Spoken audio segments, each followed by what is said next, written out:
Hello everyone, welcome back to the end of the year 2v2 PvP tournament for the NA server. I am GM Raiden, and although yesterday our special guest was Shimo Taiho, today we have a different special guest. I am GM Storm, and I'm back once again. Excited to be doing some Elsword PvP today, or watching some talented teams, but looking forward to our matches here today, right? Definitely. 2v2 is definitely the community's favorite when it comes to PvP type tournaments, so definitely can't wait to see the action. 4 kills, so there's quite a bit of wiggle room to come in.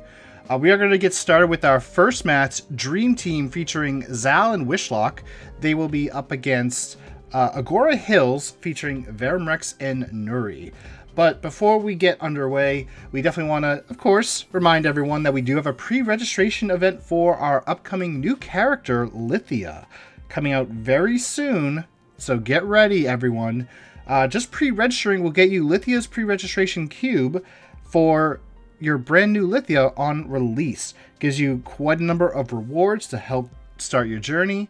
And of course, we do have a sweepstakes where we are giving out a Lithia poster, gaming mousepad, chibi keychain, and a 2024 calendar. Ooh. Now these rewards, sounds like a pretty sweet deck. Well, these rewards could be yours, chat, but you have to pre-register on our website. I'll drop the link into the chat for you. Maybe I should have done a command now that I think about it. Oh man. Yes, Storm, they could technically be yours. Oh boy. I guess I'll have to get pre-registered. Yeah, go pre-register. If you haven't done so already, it's the best time to do so. Alright, but with that under the way, we are in the best of 3 territory. Wishlock has now joined the room. Let's get Zal. Currently in free training, so I'm going to invite their opponents instead. Veramrex, who is currently in a match. Oh boy. Uh-oh. I know for a fact that a lot of the PvPers were practicing beforehand. They were doing this yesterday. Nuri also in a PvP match. Getting a little warm-up in. Prior to some best of 3s. I'm looking forward. When I did the 1v1s last week with the, it's best of 1s, I really like when it's expanded into best of 3, best of 5, a little wiggle room in terms of being able to adapt in different maps as well. So I'm very excited to see this here. And in the case of the 1v1s, we know that it can snowball out of control quickly depending on who has the lead and who gets that first catch. In a 2v2, you have a teammate that can change that. So we have to see if we see any type of snowballiness, or if maybe we're going to see that back and forth type of gameplay that we always love to see here. Alrighty. So for 2v2, do you think, are there typically many changes in terms of like composition between games? Between games, not so much. Of course, you can't really change characters or classes in this type of settings. You have to play with what you have. But in terms of playstyle and sometimes skills, we have seen some people bring out new skills that they don't normally run when in this type of a setting, because maybe if I try this, it'll throw them off and it might actually work. And sometimes it does, actually. We've seen it in the past, unfortunately. Alright, I'm gonna just go ping them quickly on the Discord, because I don't see anything from them. Oh, hold on.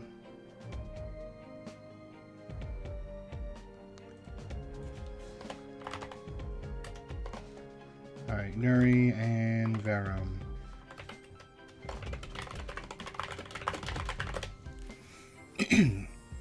I know yesterday there was a 4v4 sparring room by a number of the competitors. Even though it was a 2v2 tournament, they're just running 4v4s for fun. Just to mess around a bit.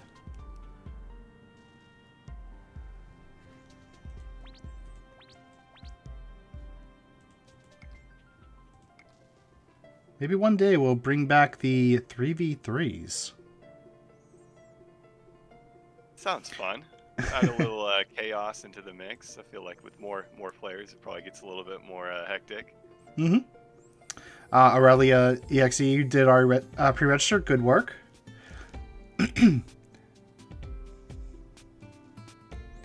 Your Tyrant, thank you very much for the raid as well.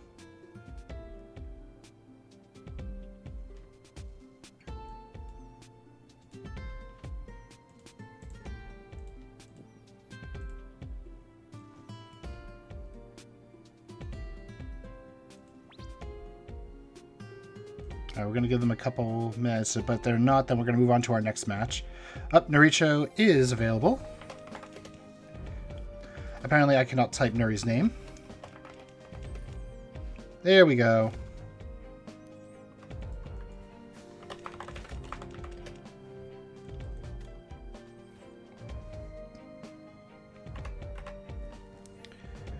This is best of 3, Wishlock. You know it's best of 3. You've been in our top 8 so many times.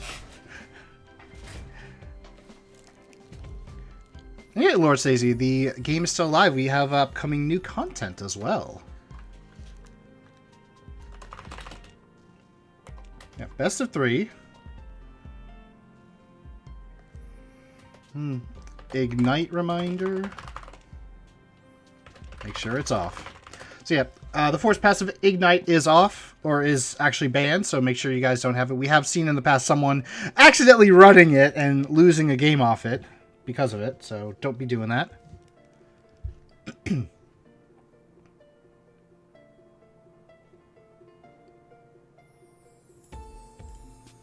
Alright, Zal and Wishlock are currently ready. We're gonna see the Catastrophe Oz Sorcerer. And they'll be up against the Immortal Fatal Phantom. So we got both the range and the melee on the side of Agora Hills, while Dream Team also with the mix of melee and range. With that Catastrophe being the melee and the All-Sorcerer being the mage, of course. So the Dream Team, it looks like they didn't, they had a first round bye, so this will be their first action in the tournament. It will be, it will be. Wishlock and I'm going to say Zal was also part of the previous tournament, taking first place. We'll have to see if they can do the same thing for the end of the year 2023 tournament, as we are about to get underway, ladies and gentlemen. Storm, you are ready, right? I am now ready to go. Okay, good. I almost hit start. All right, we are in Areno City, a nice, straightforward, flat map.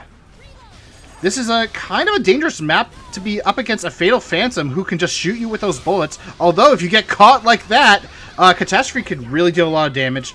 Good work by Wishlock immediately using that Ob-10 to just stop any potential damage as the Grandma comes out. It's first 4 kills, if I'm not mistaken, right? That is true. First to 4 kills. So far, Verum Rex, unfortunately, having to tank both Wishlock and Zal. Nuri trying to provide some covering fire.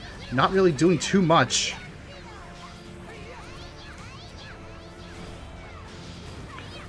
Alright, Wishlock and Nuri currently on the side.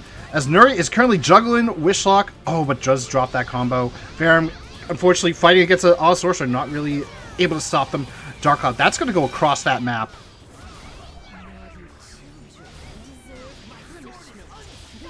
Oh man, Nuri takes so much damage. But that Phantom Breeding, that suction is honestly too much for both of them. Wow. Dominating start here for Wishlock and Zal. Ready for another? The same mistake. And Zal, of course, taking the opportunity. Both their opponents are currently down. Might as well just charge some MP. He's encroaching well. Does manage to catch Verum Rex. The Phantom Breathing is really strong in a 2v2 setting because that is going to pull you right in.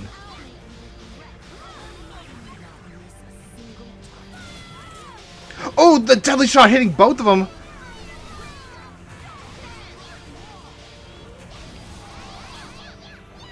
This is the first match, Letta.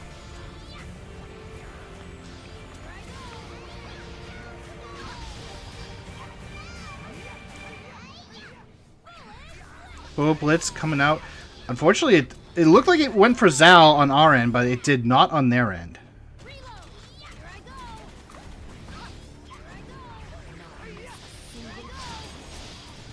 Alright, Nuri catching Zal. Unfortunately, Zal does fall into the upper platform, so Nuri couldn't really do anything about that.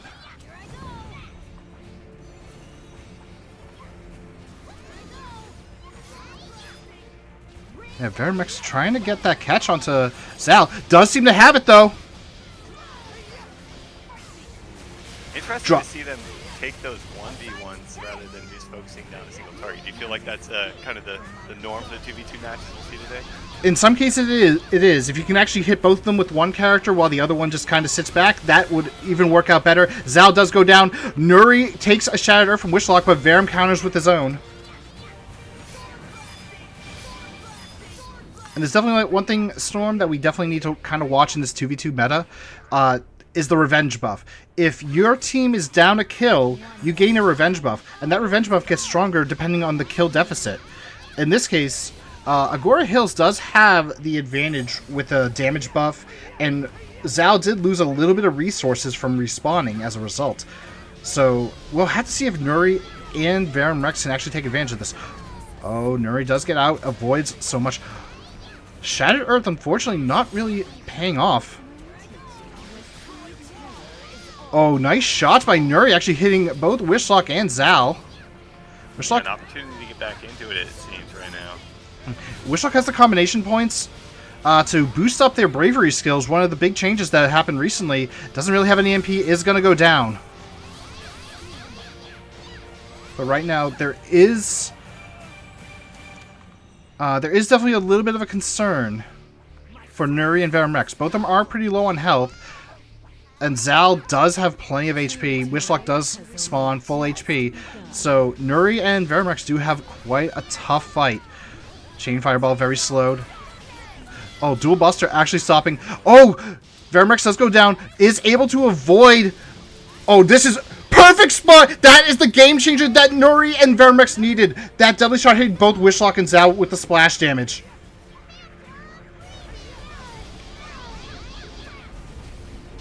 To answer your question, chat, Revenge buff does give you an attack power buff. So, in this case, right now, Wishlock and Zal do not have this Axis buff. Nuri and Verum Rex do. Oh, that's another deadly shot! Wishlock and Zal are close to death!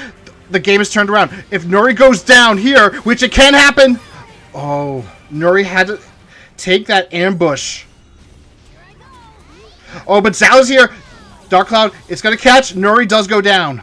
Oh, that was so close. You get another catch on them. I mean, that's game over in their favor. That was exhilarating. And as a reminder, we are going to remake the room after every game, as we usually do, ladies and gentlemen. Storm, I'll take care of remaking the room.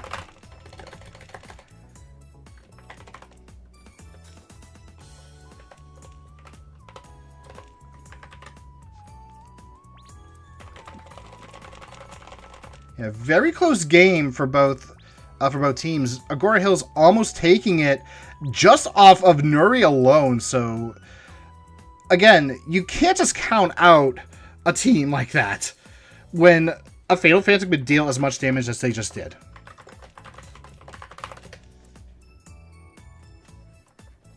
Thankfully for them, it is a best of 3, so an opportunity to try and take it back.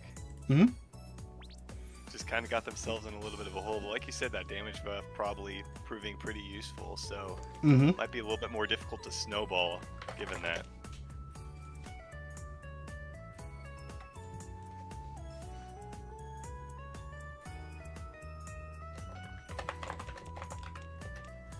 I'm not telling you, hello whoops. If the game isn't telling you, what makes you think I'll tell you?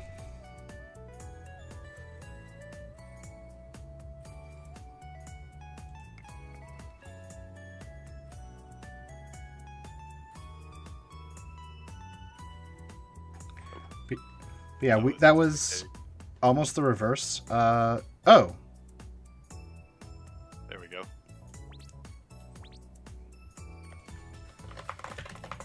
It's like wondering, huh? Why are you not in spectator? Oh, that's why. I was trying to sneak on the team with Nuri and try not to do show that. how it's done. Yeah. try not to do that. Yeah, maybe one time we'll have a GM Storm ride and enter one of these tournaments. would want that to be off stream, so at least on my end. Game number 2. And back here. We do also want to remind all our competitors, make sure that you utilize your bat bands.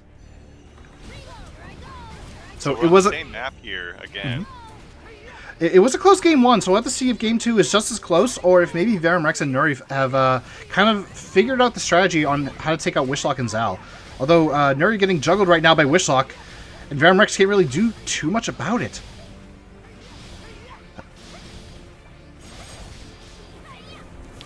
Does use the shout to get out.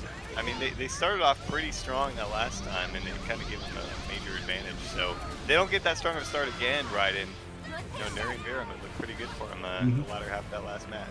And Nuri doing a good job actually avoiding Wishlock and Zal's damage. Oh, unfortunately, Nuri is in super armor. Is actually on the other side, so isn't going to get caught by that Evil Claw, but is going to get pulled in by that Phantom Breathing. And Nuri immediately goes down. Catastrophe, so much damage. You get hit from behind with the Catastrophe, you're taking a lot of damage, especially from ambush.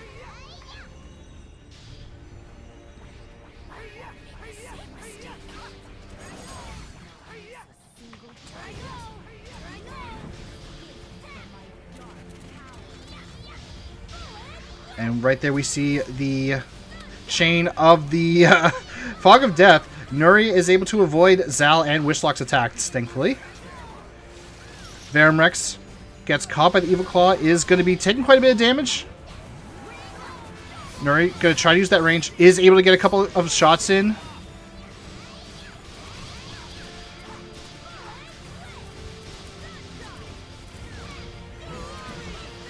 Oh, Wishlock tries to jump in with the stomp, but does get caught out, unfortunately.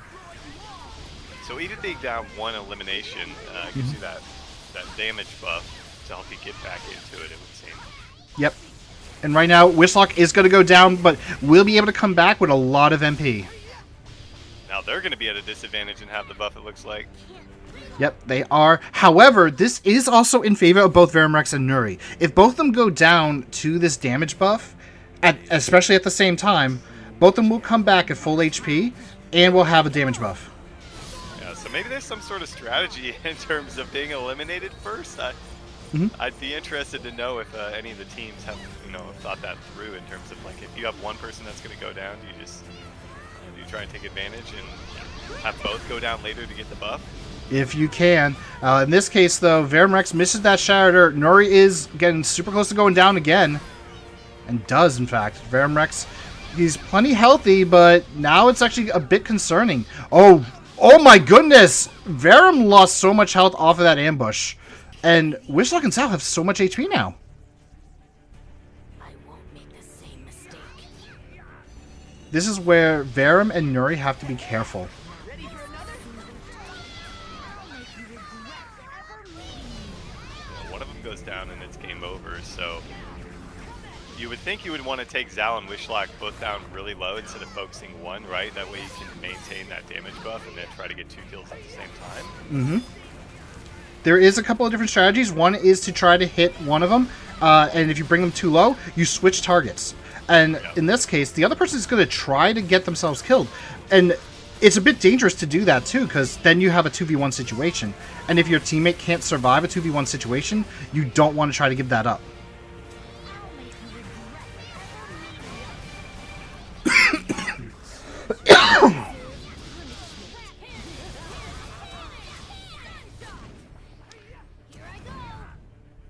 Wishlock and Zhao. They're looking good right now. I mean, they're at 50%, so they're kind of maintaining that buff, trying to take them both down at the same time, I would see, right? Definitely, for sure. Although right now, Nuri's getting juggled. Oh, does get dropped. Oh, Wishlock is able to catch. Oh, but the shout! That's perfect for Nuri. Is able to actually try to save Verum Rex, but no! Oh. Verum Rex could not break. And that is GG. Yeah, that'll be the end of their tournament lives. No consolation for them. Yeah, Dream Team will move on to semifinals.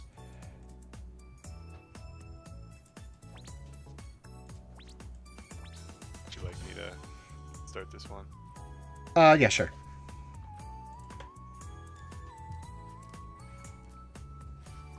This will allow me to set up the overlay. Next up, we will have Donuts with a Z. They will be up against cute girls doing cute things, to which we're going to just shorten that to cute things.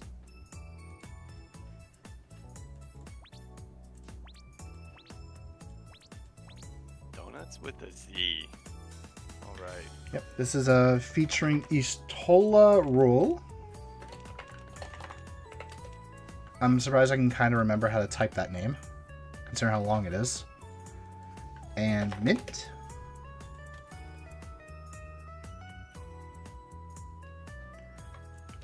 And they will be up against Pikachu and Ash.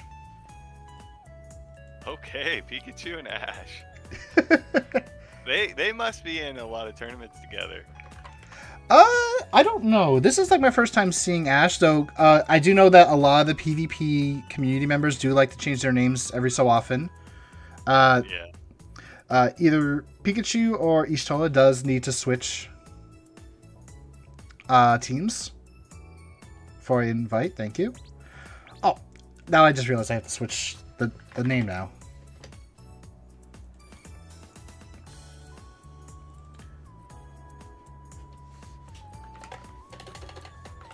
Donuts. And coupons. And Ishtola, I'm not saying that's bad. I'm just saying I'm just surprised I could remember how to type it without looking at it every time or copy and pasting it.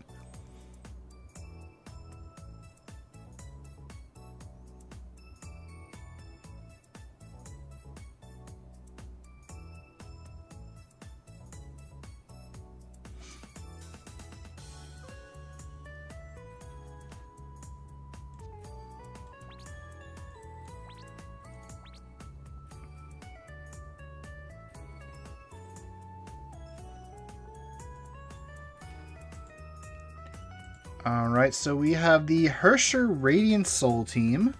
A team that's really good when it comes to dealing or providing a lot of AoE interference in the case of Mint's Hersher. And then you have Ishtola with the Labby, able to inflict some Groggy, which will definitely stun our opponents. But also has the Hello Labby ability to reset all of the skills for not just themselves, but also Mint in this case. So we're going to probably see some skill resetting shenanigans that's going to result in a lot of suction with the Befrungfeld, the Chaosfeld AoE.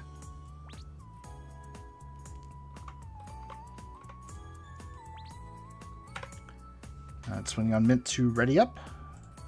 I have to say, I'm really digging what Ash and Pikachu are doing with their style here. They're in sync. Alright, are we good to go?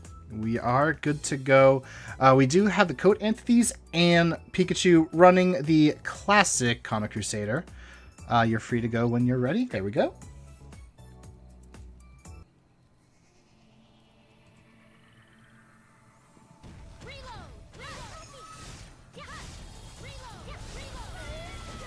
Map at least this time around.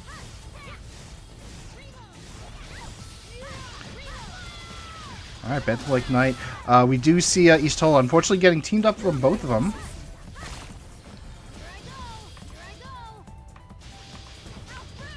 The Mind Photograph kind of catching Ishtola, but immediately falling down. Mint does use the escape skill after getting pulled in by Pikachu.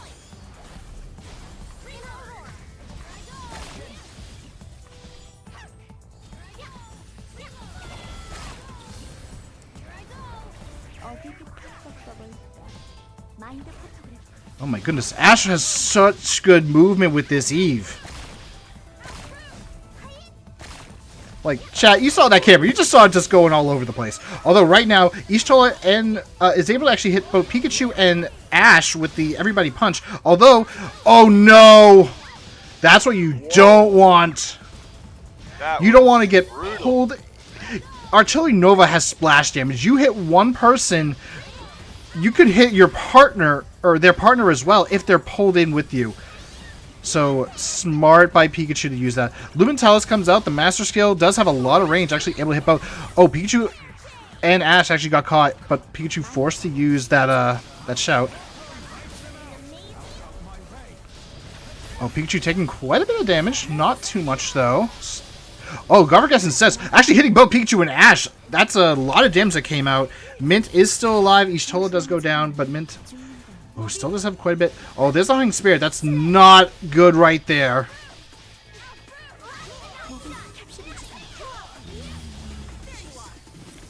Alright, Ishtola currently trying to take on Ash.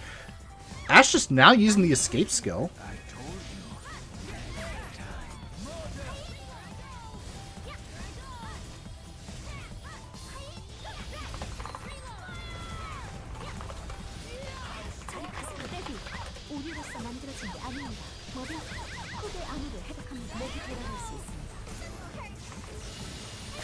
Ooh, but Pikachu and Ash get caught.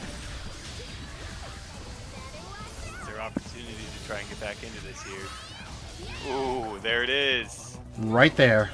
Good play.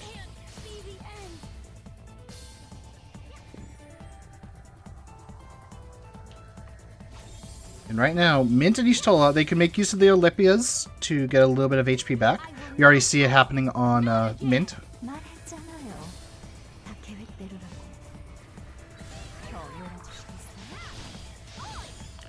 Ooh, Ishtola is able to actually catch, but an interesting thing to note, even though that Oi grabbed, you can actually jump out of it. Interesting.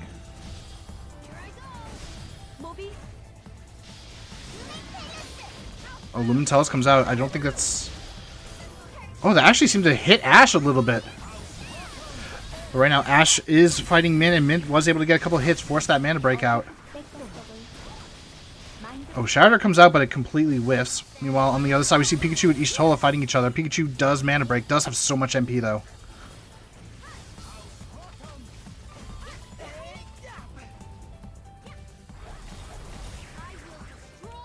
Right there, another Artillery Nova, followed by the Rapid Guardian. I mean, it's just been them blowing it up. Like, it's just not very subtle at all. Oh, but Mint is fighting them both. Did actually get a good chunk of damage thanks to that revenge buff. Ishtola Rui is going to come back with a lot of MP. Will Mint be able to survive is the real question. And they do have that damage buff, and nope. Yeah, White Box, You really had to say powerful something. skill. It just felt like all the damage was just like, bam. And a couple hits, the big setup, and ended up taking game number 1. Mm-hmm.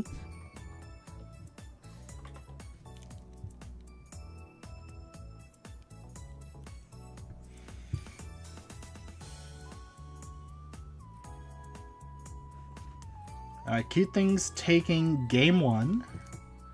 Let's see if they are able to do this again. It was actually... Like, it was definitely pretty dominating with Pikachu getting those 2 Artillery Novas to hit both Ishtola and Mint. Especially that first one, hitting them both in the same spot, getting that splash damage effect. We're going to have to see how game 2 goes out. Alright, Pikachu... We invite you.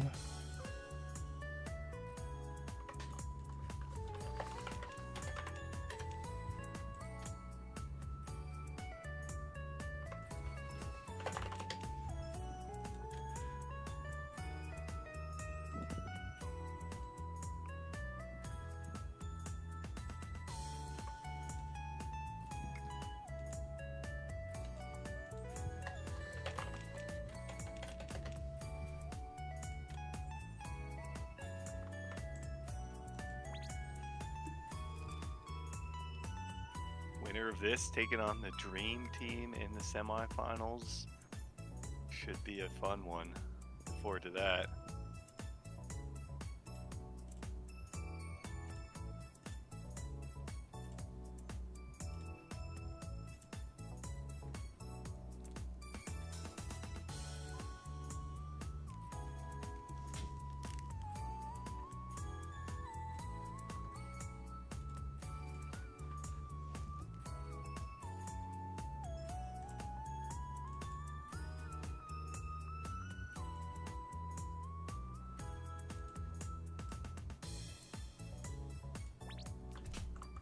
Looks like we have the teams ready to go.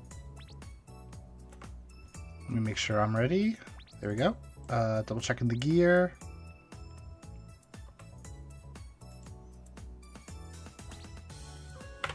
Alright, we are ready.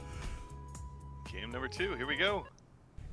Will, Ash, and Pikachu move on into the semis to take on Zal and Lich. Reload, I go! Reload, I go! Reload! Reload! Reload! It's like this map is a little bit more open compared to that last one. Curious to see if Ash would have that same level of movement we saw around the map before. Yeah, so far Y'shtola and Mint, unfortunately, they're both taking quite a lot of damage. Pikachu does actually force the shout out to stop them.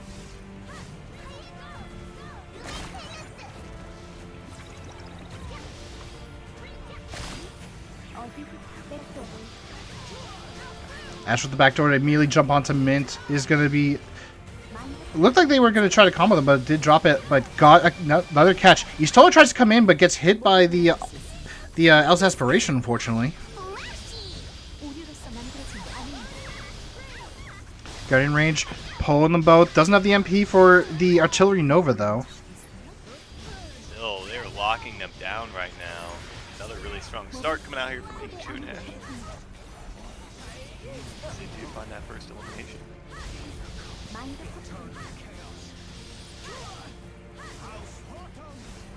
Mint trying their best to actually avoid as much as they can from Ash and is able to do so successfully. Pikachu does have that mana, though.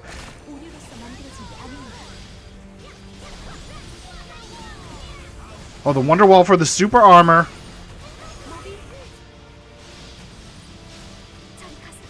This is something that we have kind of been seeing a little bit with Pikachu, using that Wonder Wall for super armor. Really good in 2v2 settings, but you also have to be careful from all the downside of super armor, like not being able to mana break.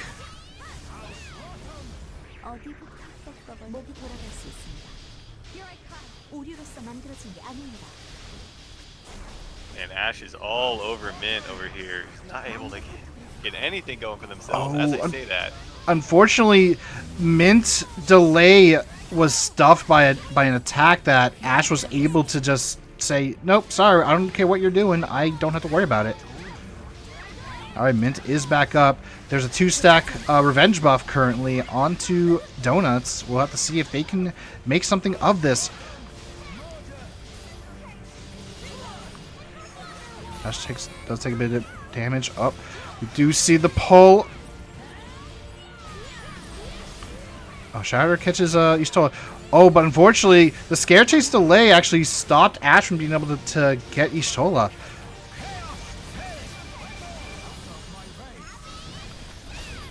That's a lot of damage actually coming up onto Pikachu from Mint.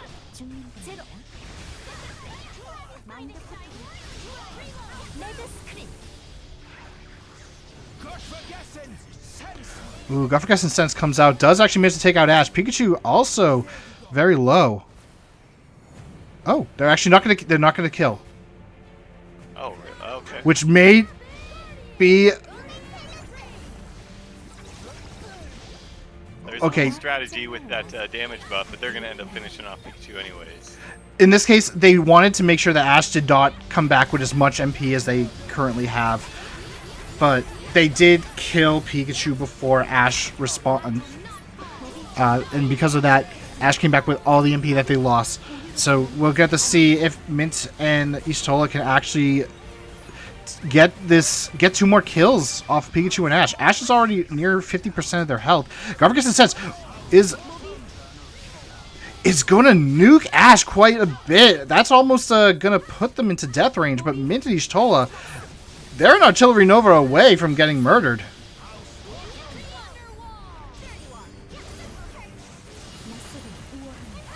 Oh, Heaven's Fist Abandoned does catch Y'shtola. And unfortunately, this is actually not the map that you want to get hit by. Oh, Obgrund is able to take out Ash.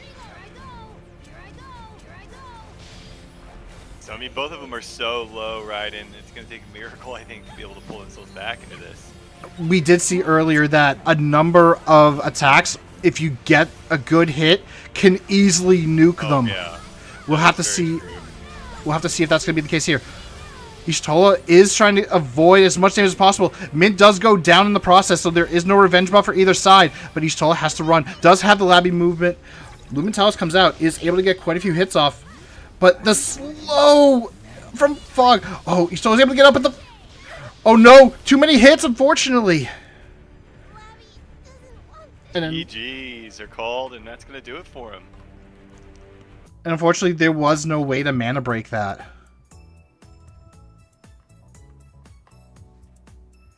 Alright. Cute Girls Doing Cute Things moves on to fight Dream Team in the semifinals. Let its bracket without the S.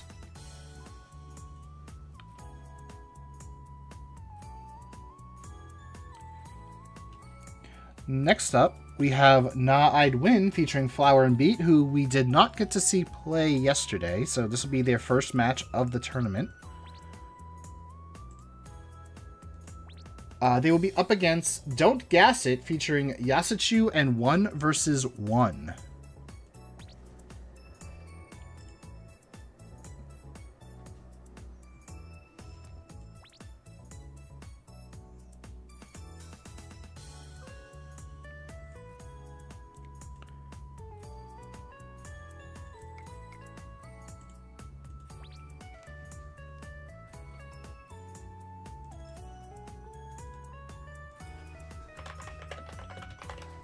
Of course, the Jujutsu Kaisen memes coming out from Flower and Beat.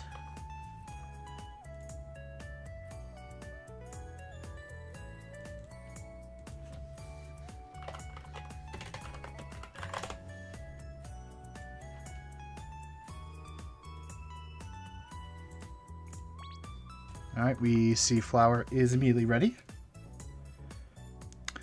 Something to note, Storm. 1 versus 1 was playing Ellis's Empire Sword Path last week, but now we're seeing the Bloody Queen this tournament. We did see quite a bit of the changes as well from for Bloody Queen be shown off, so we're going to see how much that will actually make be a factor here. Oh wait, I should probably hit ready. Alright, Storm, go ahead. Here we go.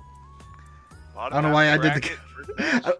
I don't know why I did the countdown, but here we are. Wintry Velder, perfect time for the season. Yeah, tis the season. Just waiting for a winter map here, and here we get it. Mm-hmm. On theme.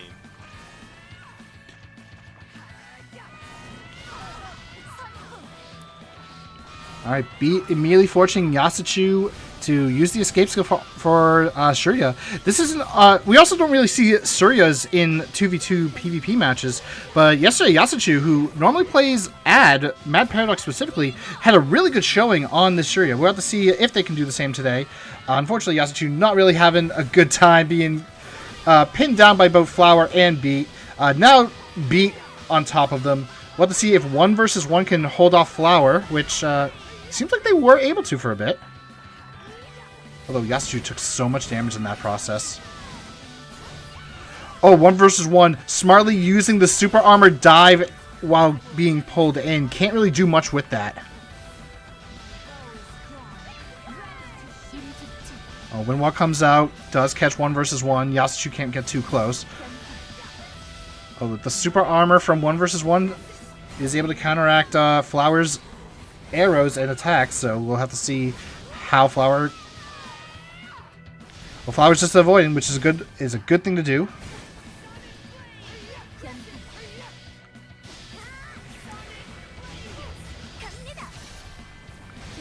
Yasuchu is so low right now.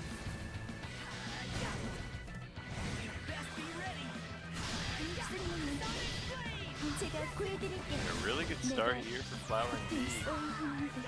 Dwindling him down. You know, we've yet to see, I mean, we've only had 2 matches, but we've yet to see anyone actually have a comeback with the buff. So I'm curious to see if we're going to have any of that today. So far, we did see a Falling Dragon come out from Yasuchu, which did not really do much. Flower is forced to use the Elring Clock from from this Brandish Breaker to avoid the damage.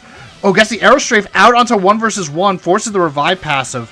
The super armor on 1 versus 1 being a detriment from that Arrow Strafe.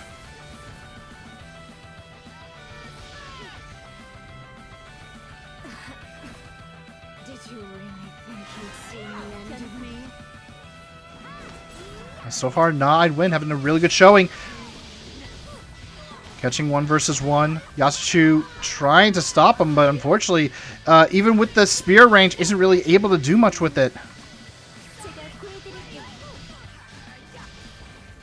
1 versus 1 has so much MP, though.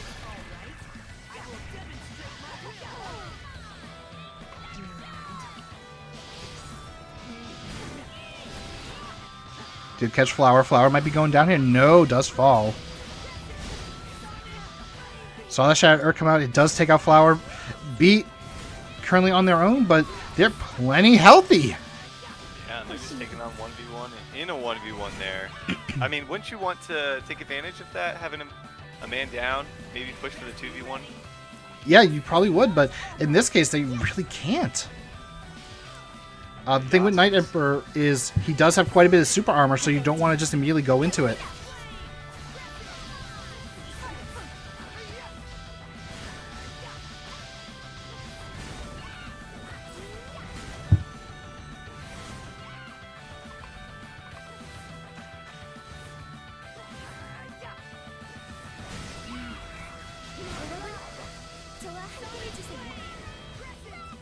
Falling Dragon comes out, but again, another miss.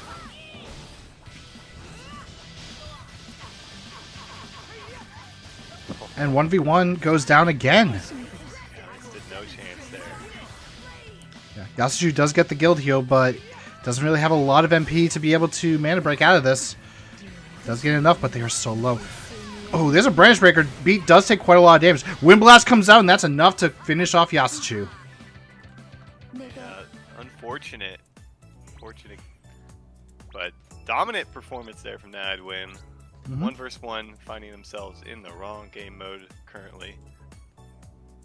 We will have to see if Game 2 changes quite a bit, because that was a bit more in favor for I'd win than we kind of would like to see. Obviously, we like to see those matches be very close and all, so we'll have to see if Game 2, maybe Game 1 was just the data round, as I like to say, where you just kind of feel how things go and then use Game 2 and then Game 3 as your way of, okay, I know your strategy, we know how to counter it, we're going to do that.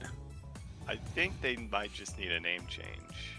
We'll see if 1 versus 1 changes it to 2 versus 2 for this one. That's what I'm saying. Maybe they're finding themselves in the wrong game mode, but we'll see. It's a best of 3 for a reason, an opportunity to come back into it. I see where you're going with it. Even I didn't make that joke yesterday. Well, they didn't lose yesterday, so they weren't in the wrong game mode at the time. But they still have a chance here. Pull it back.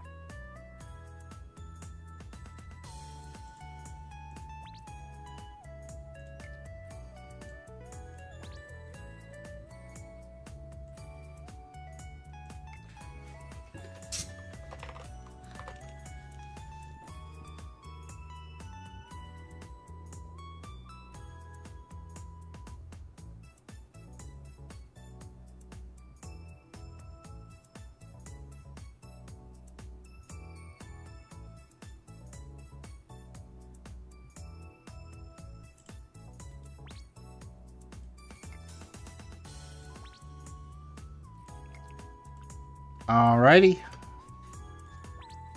You're all good? Alright, game number 2.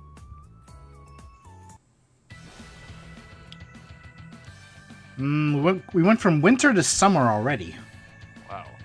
Well, it is summer on the other side of the world, so... It depends where you look, I guess.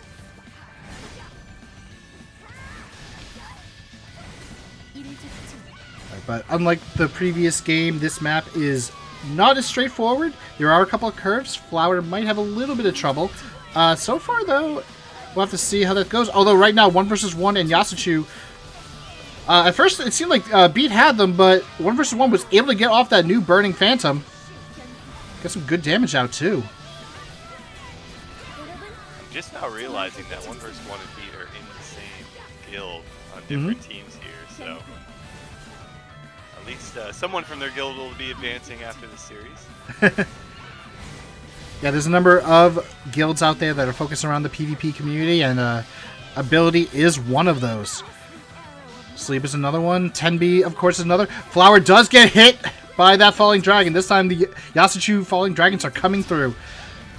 And this time, Yasuchu also still also making use of the mod Convert.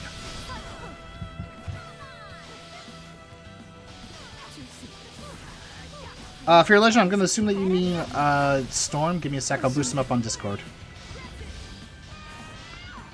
Alright. Hopefully that will be better. One. Running for their life right now. The lives. But it looks like they've got a much better start this time around, Raiden. That's true. Flower sub 50%. There's an opportunity for him here, as opposed to the first game. They didn't really get much off the beginning.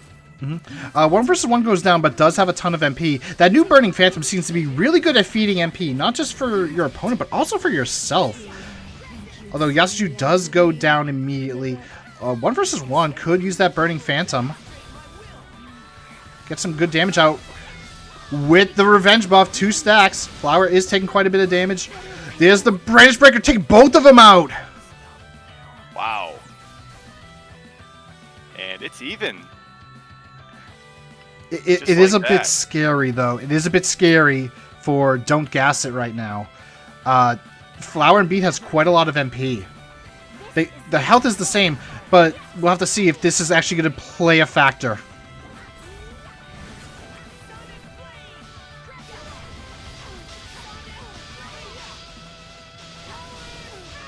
And right there, we're already seeing 1 versus 1 Yasuchu losing so much health. Yep. It definitely played a factor, just like you said. Even in terms of the health, didn't bode too well for him.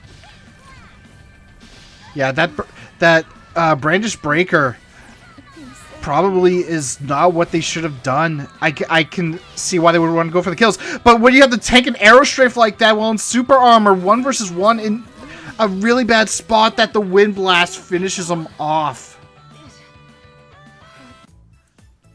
That'll do it for him.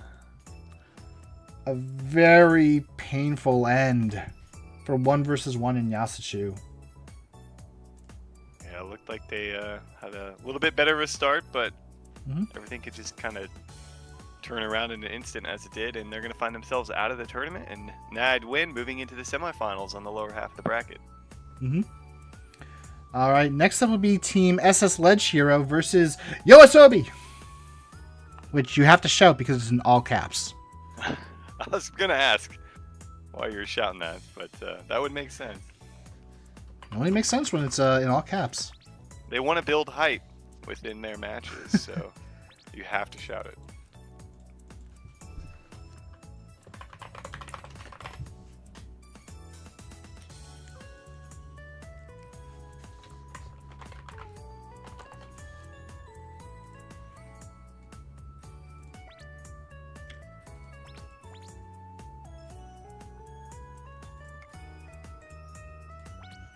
Alright, SSLG Hero and She, representing Team SS Ledge Hero. SSLG Hero coming in hot from his 1v1 victory last week. I see more of the members only club are with us once again. We have Lin and Miyako. Well, Miyako has to come to Spar, so let me go ping them to move over there. SSLG and She representing with their style matching. Seen a few teams do that. I like to see it.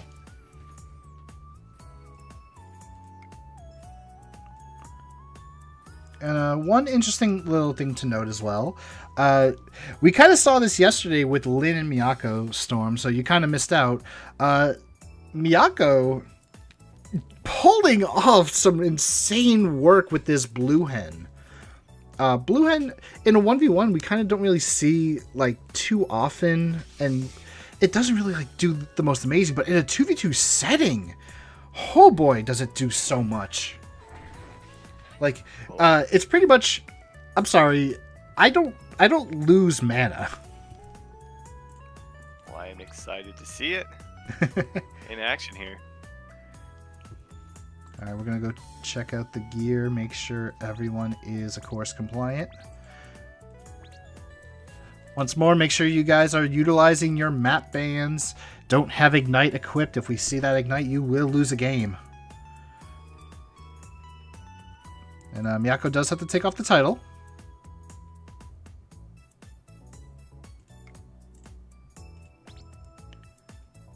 Alright.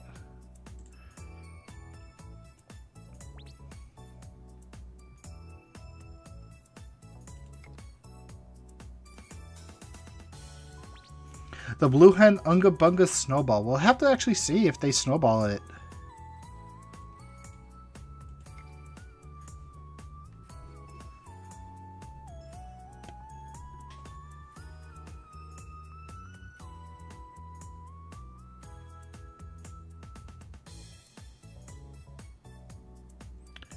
Alright, just waiting on Miyako and Lin to ready up.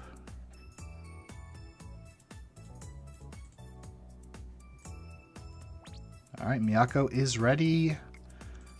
Lin is ready. Storm, are you ready? Here we go. Final quarter-final match of the tournament. Who's going to be taking on Win in the semifinals? We're about to find out. And we are in Tree of El top, a nice little curvy map. She will be slightly affected with the basic X attacks, but we'll have to see if that really stops them. Blue Hen can kind of hit a little bit on those 3 hitboxes. Lin was able to catch Hero and force the escape steal. Although right now that's Super Armor, Command Assault coming out. Curiosity, Miyako is kind of stuck right now, but has so much MP already built up. We have to see how they manage their eyes. They have switched to the Rhine, the yellows. It's going to make it easier to call them out by their colors, because it's hard to remember their names every time.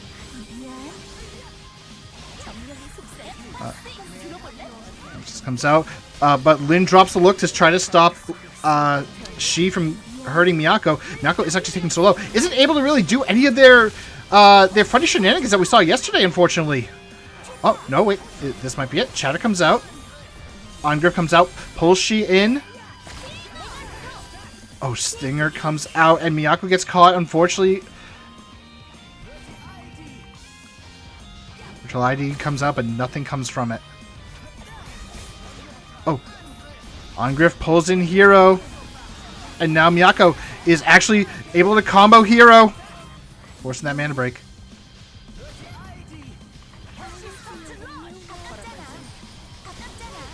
I heard a persistent rush, but I didn't really see anything come from it. Lin tries to actually get a catch on both Hero and Shi, but nothing. Miyako gets caught by that Dominion, is going to fall. Lin uses the Op 10, is going to get the heal. You know, Aurora activates the mirror. Is trying to fight Hero with the super armor. That's not what you want to do. To summon the BB. Oh, but unfortunately is delayed to death. Miyako is now on their own. 2-0 in favor of SS Ledge Hero.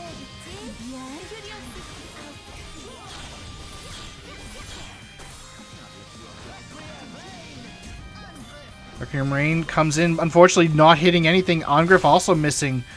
That dive from the Prophetess on Shi, just able to avoid it. Ooh, Hero not pulled into the look, unfortunately, as well. Both of them are caught. Ooh, that's brutal.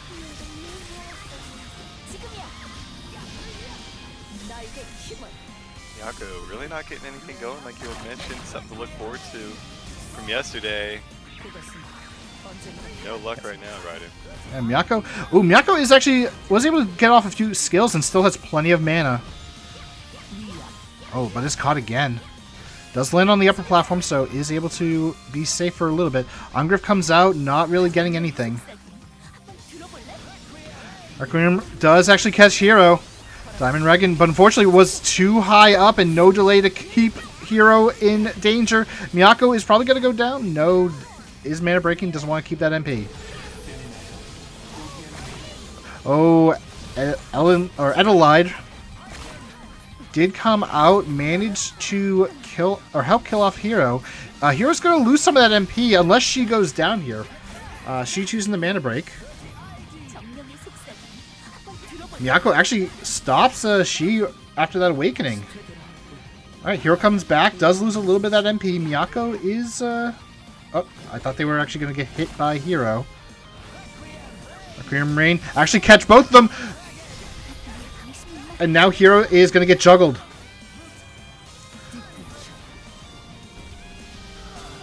And Miyako is now going to do all the work. Wishlock, noticing that MP refund. Yeah, we had this yesterday where Miyako was getting so much MP back with the rain. Blue Hand Drawing skills will recover a lot of MP. Chatter comes out. Lin does use that clock. Is not going to get hit by anything. Oh, Miyako does go down in the process, though. Oh, but Lin... Oh, is able to escape skill from that Sword Trace. Did avoid the Shattered Earth. She gets pulled in by the look.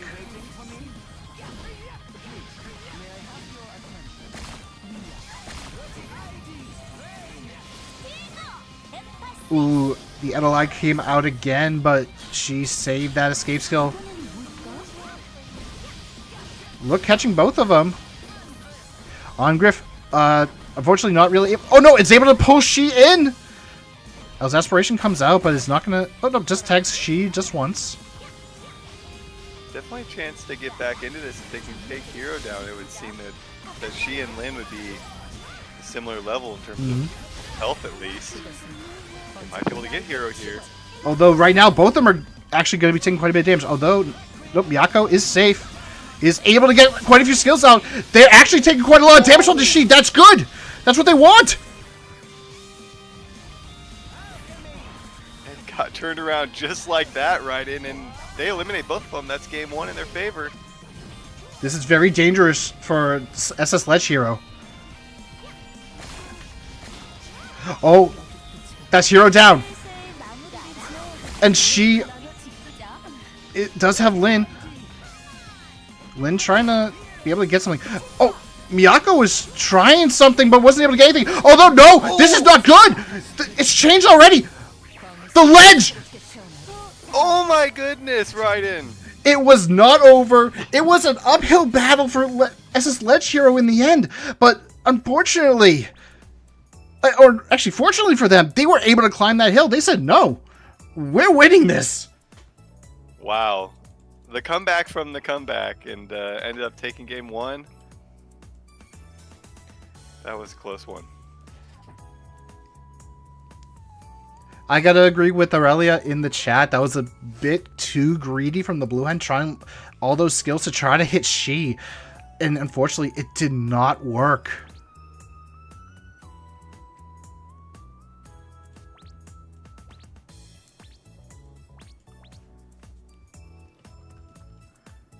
Very close game one. We'll have to see if game two is just as close.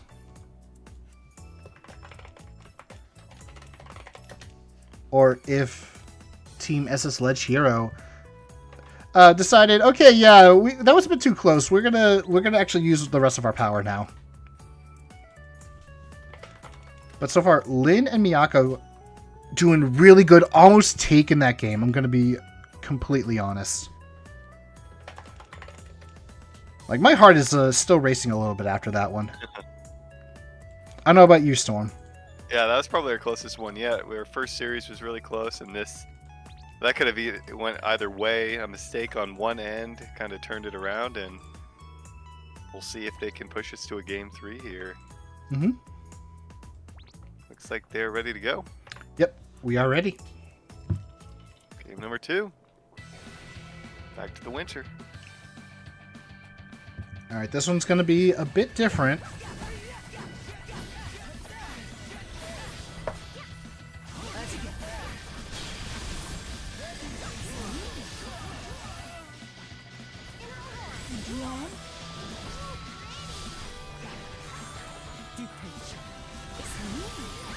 This is actually beneficial for both sides in terms of the map. Miyako doesn't have to worry about curves on some of their attacks, while She also doesn't have to worry about that.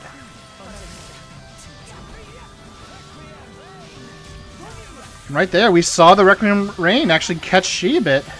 And Miyako just got so much MP. Did have to mana break, though. Oh, does catch Hero. Ooh, the pour down comes out, and as Hero gets caught.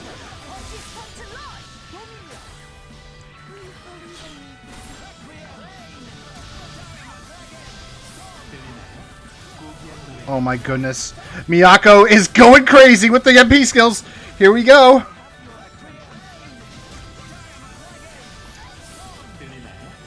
Like, so much damage already. And look at that. They still have almost a full bar of MP. That is insane. It's changed, turned it around from that first game. They definitely wanted that game number 1 back, and they're trying to take this one quick and move to a game 3. And the thing is, Iron has not received too many changes, or specifically Blue has not received too many changes, in, especially in relation to like this. So this is all like stuff that's existed. We're just finally getting to see it. This is what you want to see in a meta. You want to see it evolve. You want to see it change. Hero is in super armor. He has to tank all this, and he lost almost half his health already. Oh, Miyako's probably gonna go down very soon, though. Up right there. Lin as well, dangerously low. So they have an opportunity to take it back here if they get Lin.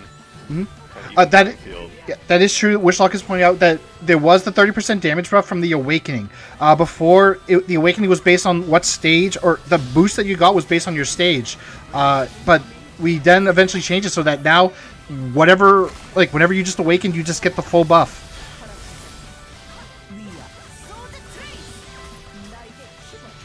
But in this case, the yellow eyes, the Rhine, we never saw any changes for that, but we're now seeing just how powerful they can be. There's the Ongriff, it pulls Shi in. The Requiem, pulling them in. The Diamond Regan. So much just coming out. Not getting as much MP back in the process, but Miyako still has plenty. Lin has quite a bit, is low on health, but already Shi and Hero are nearly dead. They're below half health.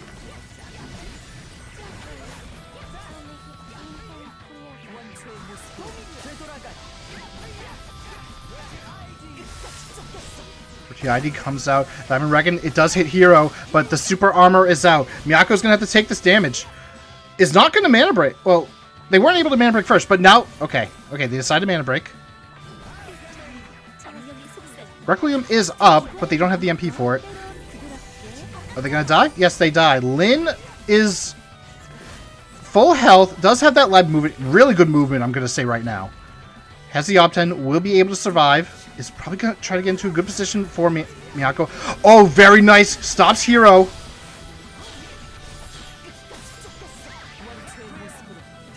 The Requiem comes out.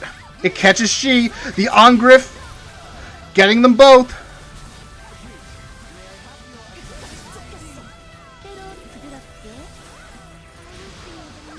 Hero goes down. Only Shi is left. We were in a similar situation before.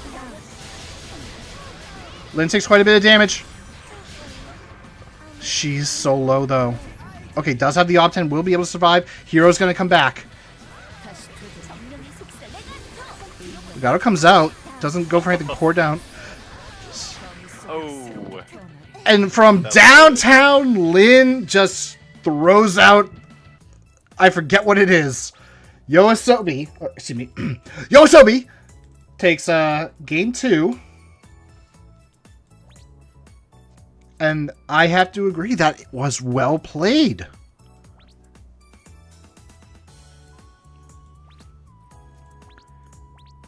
Now, Storm. Game 3. We get game 3. I'm kind of curious. How much of that was the map? I mean, it was pretty close. I feel like it was a similar situation to the first game where it just could have went either way. I'd say Yoasobi definitely had a little bit more of a dominant victory there than we saw from game 1 from SS Sledge Hero. So, I don't know, Raiden. Game 3, will it come down to the map where, you know, a couple big plays, maybe both? Go either way. We're definitely going to have to see how game 3 goes.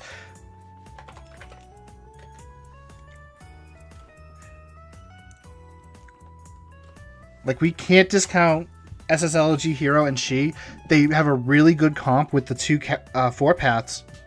Oh, wait, I already invited She. Lin, that's who it is. And they can be very dangerous. But Miyako just getting so much MP, able to cast all those skills, have that crowd control. That might be what was needed. Now comes the real question. Are we going to see more blue hens in the future?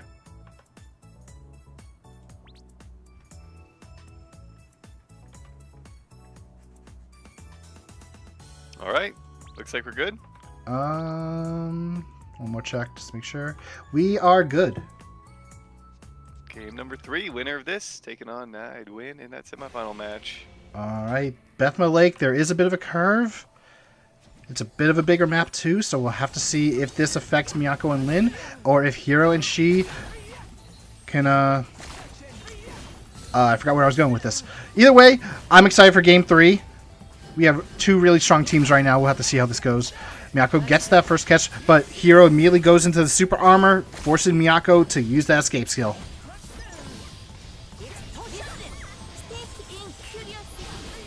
Oh, but Lin and Miyako are caught together. That's not what you want. And Aurelia calling in chat that this is a bad map for Yoasobi. Curiosity pulling Miyako in and catching Lin at the edge too. And we're definitely seeing a difference from Game 2 to Game 3 so far. Yeah, not a lot of damage coming out onto SS Ledge Heroes team. Definitely don't want to put yourself in a deficit. But we've seen some turnarounds like we saw in that first game, so. Ooh, but Miyako does go down.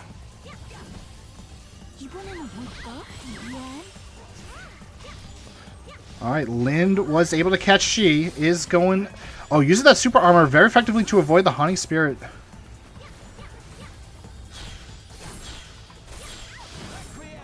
Requiem Ring comes in, hitting both She and Hero.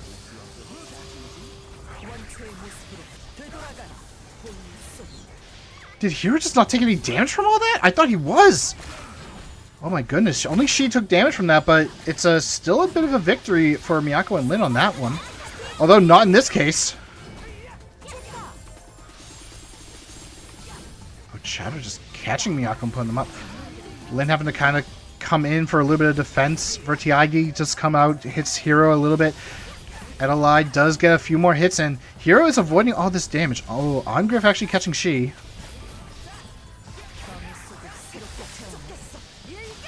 Oh wow, that persistent rush delay range.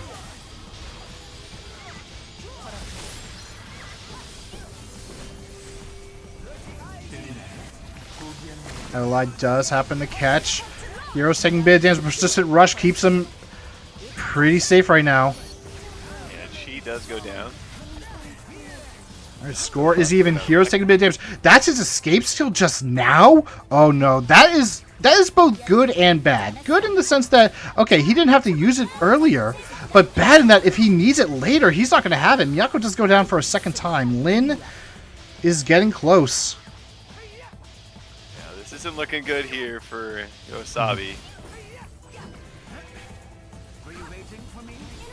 They do come up before Lin dies, so maybe more effective. And Griffin, Hero fighting. Hero might be going down. Does, in fact. If Lin goes down here, Hero will lose some resources. Otherwise, she's going to be taking quite a bit of damage. Lin has a bit of damage herself. We can't forget. Oh, no. Oh, no, never mind. Actually, she is safe. I was a little bit concerned when she awakened. Shadow comes out, is going to take out Lin. Miyako all by herself. The revenge buff is now active for Team Yoasobi. Oh, but Miyako gets caught, is not in a good spot. Oh, does fall through. Does fall through the platform. So does Hero. Does take a bit of damage. Although, oh, the Dominion! The Dominion killed the power stun from that Shattered Earth.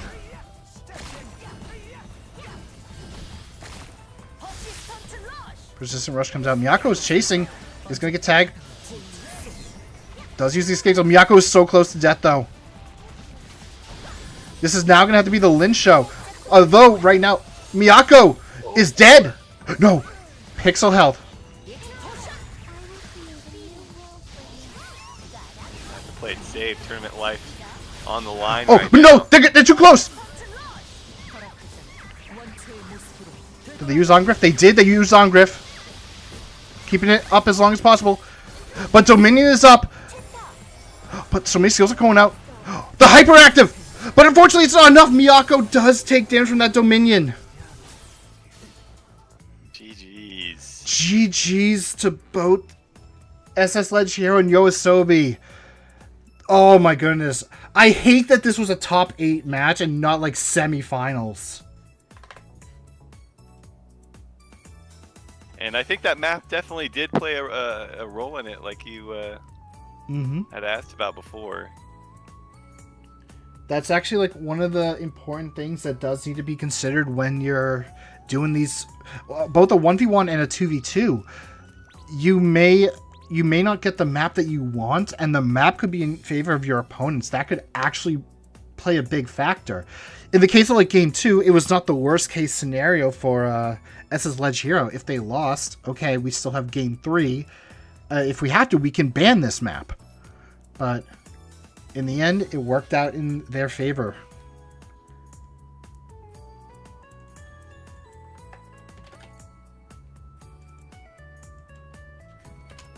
All right, next up we have Team Dream Team versus Team Cute Girls Doing Cute Things, or Cute Things as we're just gonna keep it.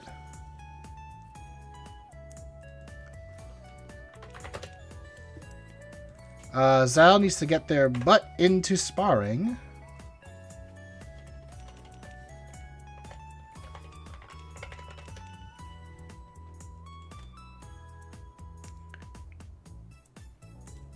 Yeah, 3 minutes soup, you did amazing. And honestly, we don't see many blue hens. I hope that maybe in the future, after this, we see more blue hens participate in a 2v2 setting.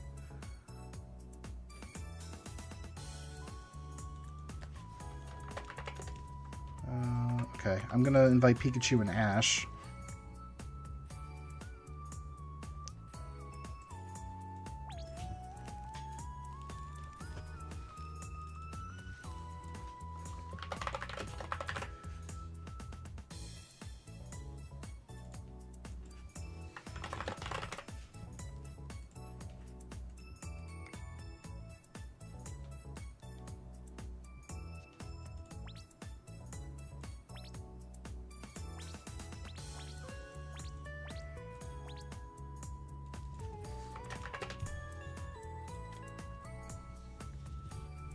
Here we go. Alright, we are still in best of 3 territory as we are in the semifinals.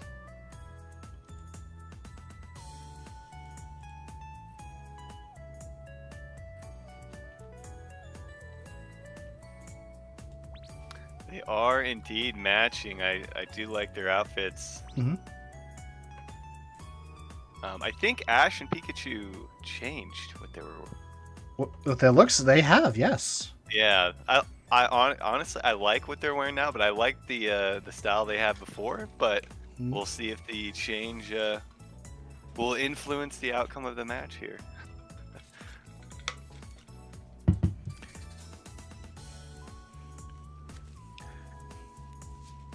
Yeah, finally, I was talking with Pikachu yesterday. Storm, you don't really know this, but Pikachu constantly, when it comes to the PvP tournaments, has changed their name so many times.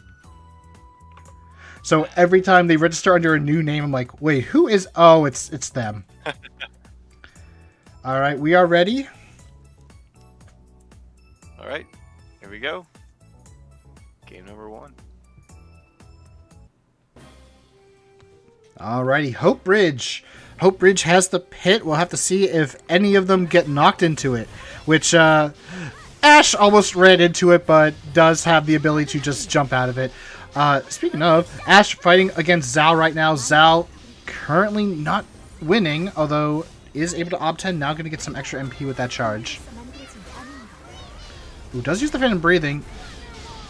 Isn't really able to get anything off it, though. Wishlock did have to come in for the save. Pikachu did take quite a bit of damage. Probably going to keep our eye on Wishlock for a little bit.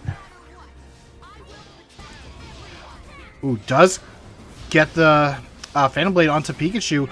Getting so much damage. Here's the Creeping Terror. And they are running that active on their train slot. They're going to get that cooldown, like... well, they're going to get off cooldown much faster. Oh, Pikachu taking so much damage with so little. Not a great start here. Yeah, Pikachu is the first one to go down immediately. The catastrophe damage is so good. Mind Photograph does come out. Oh my god, actually did tag Wishlock. That was some really good aiming by Ash. Does throw out the red screen, is able to hit both Wishlock and Zal. Wishlock is able to get out though, thanks to that super armor.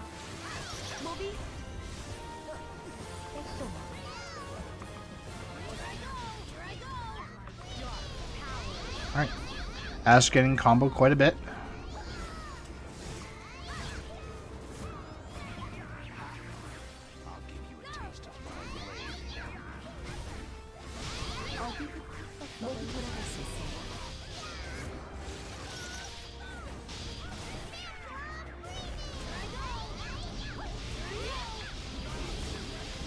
Dark Crescent keeping Pikachu in that corner. Is able to awaken, but so much delay happening.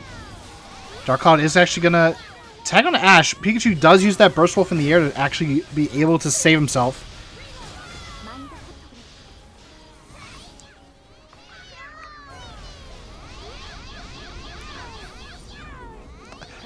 Meanwhile, Zal just doing a casual 2 versus 1.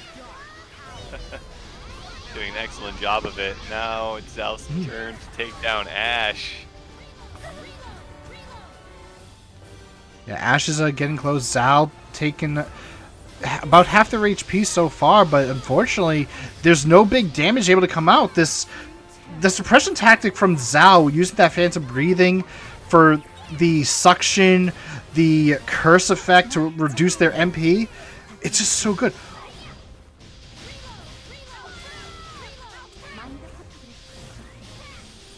There goes Zal. An opportunity to get back into this with Wishlock taking a little bit of pressure as well. They don't want to kill him. They want Zal to lose a lot of that MP.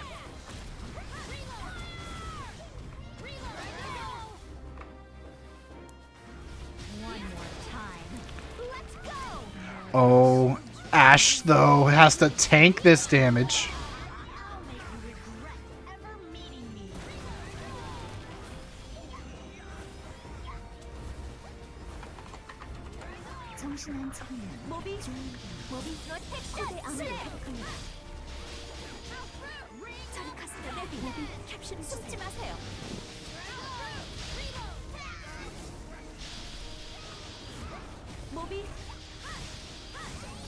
Yeah, Wishlock living off a pixel.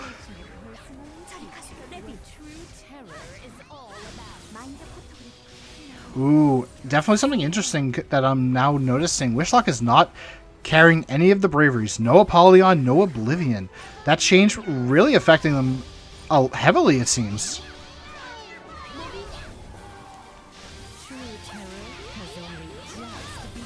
Meanwhile, Zal surviving the 2 versus 1 for both Pikachu and Ash. This Odd Sorcerer, we don't see a lot of Odd Sorcerers, but the ones that we do see, they're always so good.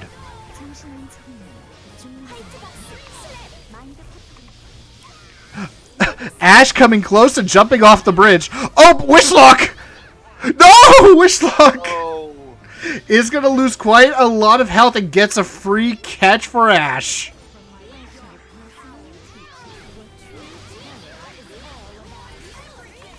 Oh, Artillery Nova comes out, does actually tag Zal. This is actually looking very close.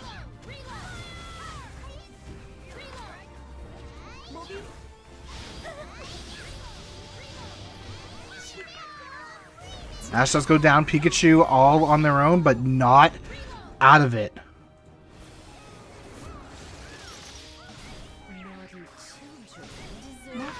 Oh, I've got to get Pikachu down here to take the win, but I mean, Zal and Wishlock are pretty low on the health here, Raiden.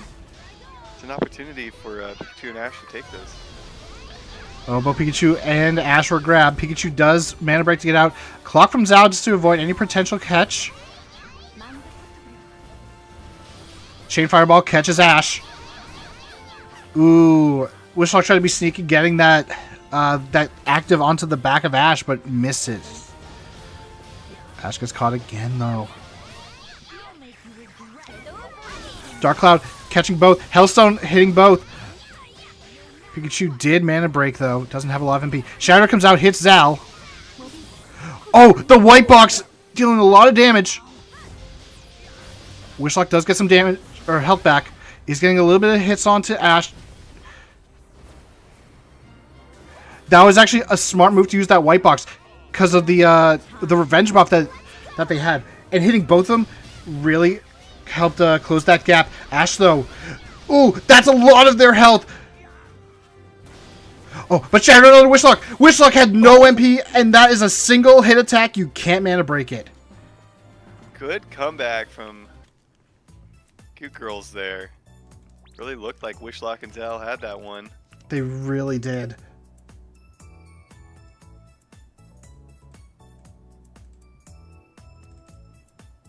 They are going to be kicking themselves about that. If Wishlock did not fall down that pit, I think this might have been a little bit of a different story. Like, he was on his way up, but he Phantom Bladed too early. And unfortunately, he just dashed into the wall.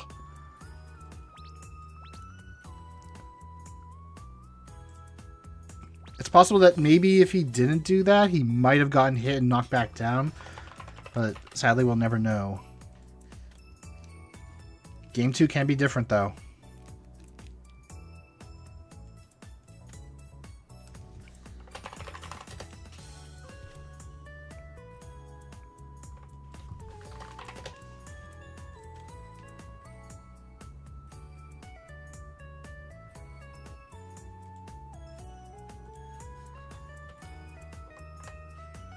Oh, whoop, excuse me. I gave Dream Team the point. Good thing I caught that.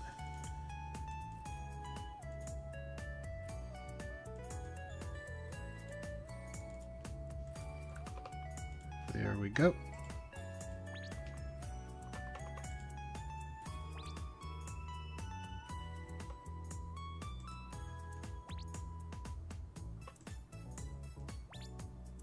All right, both teams are ready. I'm ready. Here we go. Game number 2. All right, Wintry Velder. Let's see how this goes.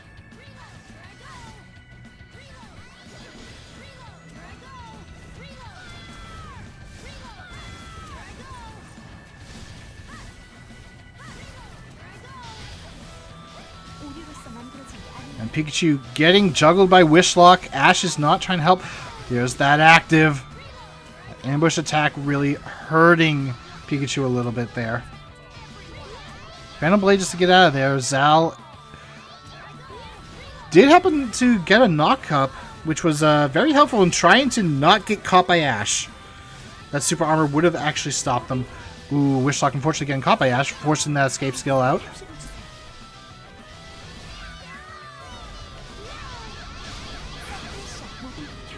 Oh, and there is like that comp, or that comp combo, we'll say. The Phantom Breathing pulling both Ash and Pikachu in, and that ambush attack from Wishlock on the backs of both Pikachu and Ash to get as much damage out as possible.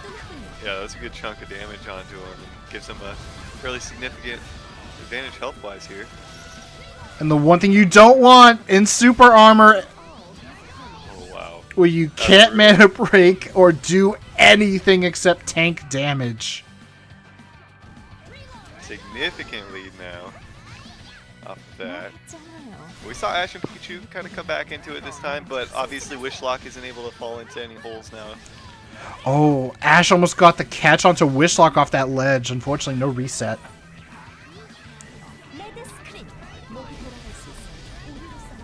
Alright, Phantom Breathing coming up and not catching anything. Wishlock tanking both Pikachu and Ash right now.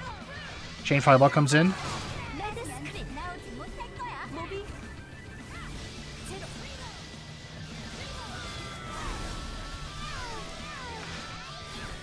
And that Dark Crescent hitting both Pikachu and Ash. The L's Aspiration comes out. Didn't really get anything off it, though. Ringer Doctor's pulling Ash in towards Wishlock. The Super Armor is active. But that doesn't really mean much for Wishlock, who... Oh, actually, no. The explosion from the Mod Wonderwall stopping him.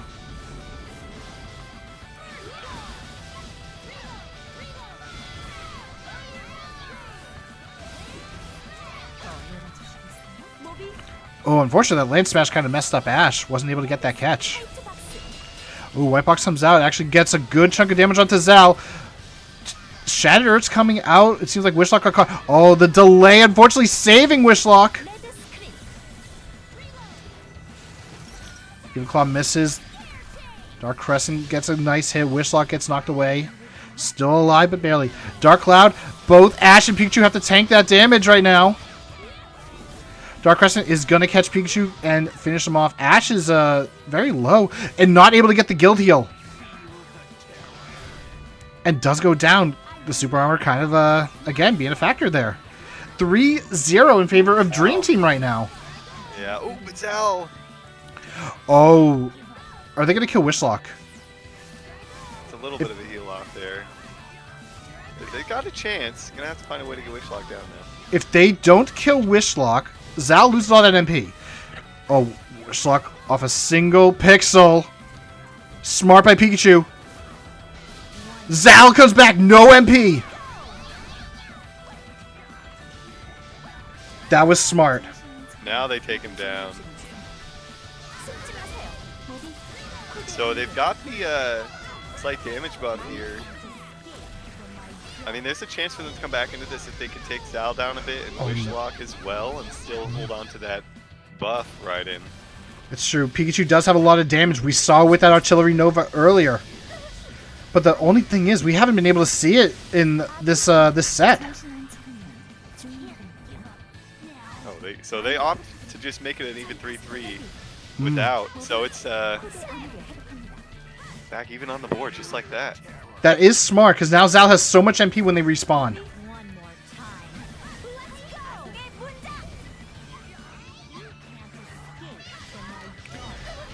Phantom Breathing, pulling them both in. Wishlock, though, getting hit by the Laser Core.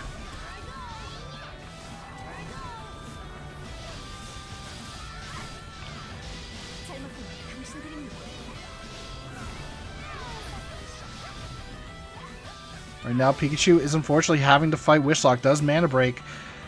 But Pikachu lost half his health as a result. Ooh, Zal gets caught by Ash, though. Does use that protection. Fenbring does stop Ash. Wishlock and Zal now kind of grouped up together right now.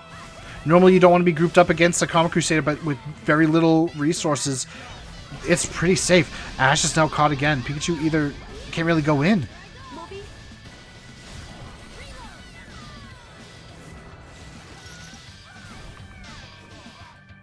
And just like that. Wow. I was thinking they'd be calling it ambush. I think it's actually bluff. We are headed to a game 3 for the semifinals. Winner of this moving into the finals, and loser down to the third place match, looks like. That is true. It's ambush? Okay, it's ambush. Because I heard bluff, and I'm like, wait, is it bluff? I know that there is a bluff skill. Right, bluff turns them around. Thank you, chat. Man, I love Catastrophe, but I can never remember half the skills. I remember Apollyon, I remember Power of Oriax, I remember Dead Hands, I remember Oblivion, I remember Demonic Cannon, I remember Phantom Blade. I need to remember to invite our participants, though, because we are in the middle of a tournament, not me trying to figure out.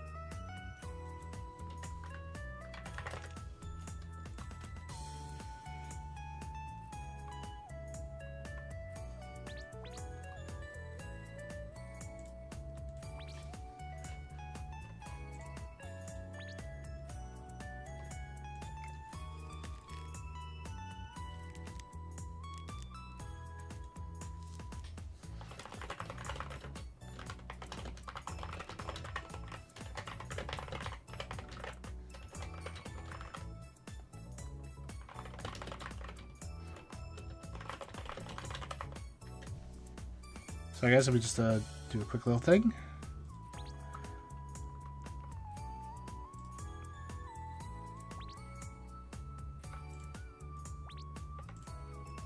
All right, looks like teams are ready. Yep, we are good to go. Here we go, game number 3. Cargo airship. We have not really seen this in the 2v2 setting. So this is going to definitely be interesting, especially with that background.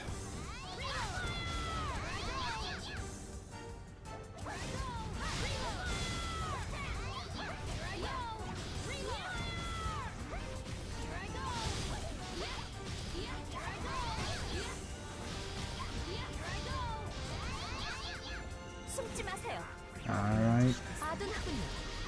Ash catches Wishlock, forcing the escape skill.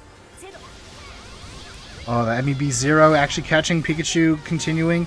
The Wonder Wall preventing Zal from actually stopping him. And so much MP already built up for Ash and Pikachu already. Oh, but Evil Claw comes out. Escape skill for Ash. Doesn't want to get hit by that ambush. And Dark Crescent comes out, but the Super Armor is active on Ash. White Box comes out, dealing some decent damage to Zal. Wishlock on the edge, not really getting caught. Although that Phantom Blade does tag, but the slow prevents him from comboing it. Oh, this match is looking very different from the previous one. Oh, Phantom Blade catching Ash. Pikachu can't really jump right in there. Wishlock dealing so much damage to Ash with that, although they could not continue it thanks to the delays. The White Box hitting both Wishlock and Ash. Pikachu bringing them closer. Does have the MP, so could go for that Nova if they're close enough. Oh, and right now they are. Instead opting for the Wonder Wall to keep Ash safe. Wishlock is in super armor. Oh, but unfortunately nothing. Shout came out from Pikachu a bit late. You can kind of see, like, Pikachu has not really taken a lot of damage so far. Ash is the only one that really did. But Wishlock and Zal are pretty low. That's actually not really good for them. Ooh, Zal goes down. Yeah, he does. And Wishlock looks like they're about to go down too. They did get the heal.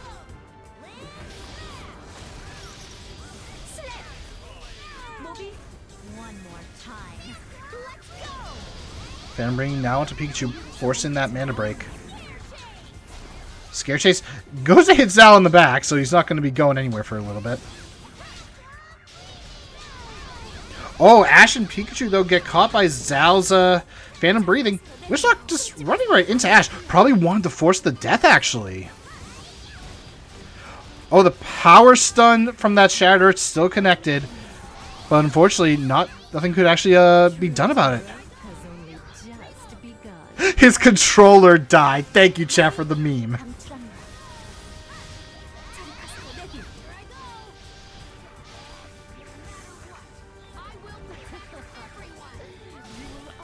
Ambush attack onto the back of Pichu. Now so much damage actually coming out.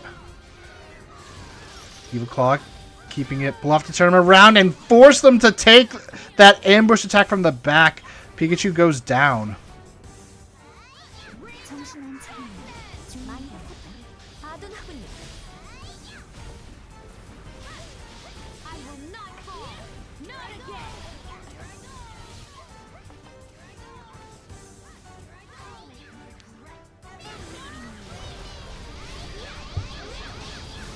Ash taking a lot of heat there.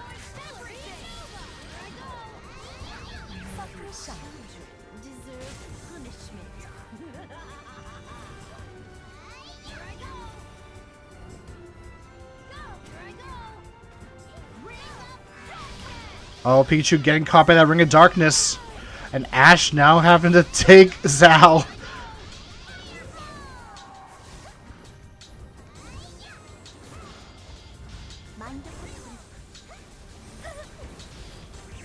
숨지 마세요. 화이트 박스. Ooh, the backdoor into the white box to try to deal as much damage to both Wishlock and Zhao. Very smart move to use the red screen to keep Zhao confused and deal taking damage right there. Wishlock doesn't have a lot of MP. Or actually, no, he has almost 200 MP on Lu right now, so pretty good.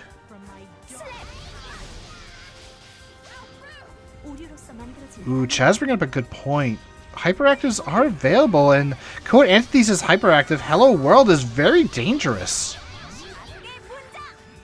Right there, Ash does go down. Favor of Wishlock and Zhao, but the revenge buff is there. Although Pikachu getting both of them. Yeah, I mean, if they have that buff and both of them are pretty low, they just need to take them down around the same time to keep that buff right in. Ash and Pikachu looking pretty solid right now. This is anyone's game.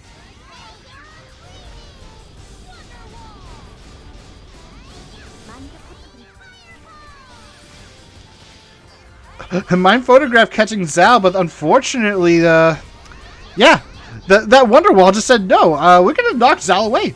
Oh, Shatter came up, but nothing comes from it. Oh, Zhao forced to take the slap. Oh, wait, no. Okay, no MP for the Hyperactive. I was like wondering, oh wait, they're both right there. That could be it. But this is looking very scary for Wishlock and Zhao, actually. Yeah, it is.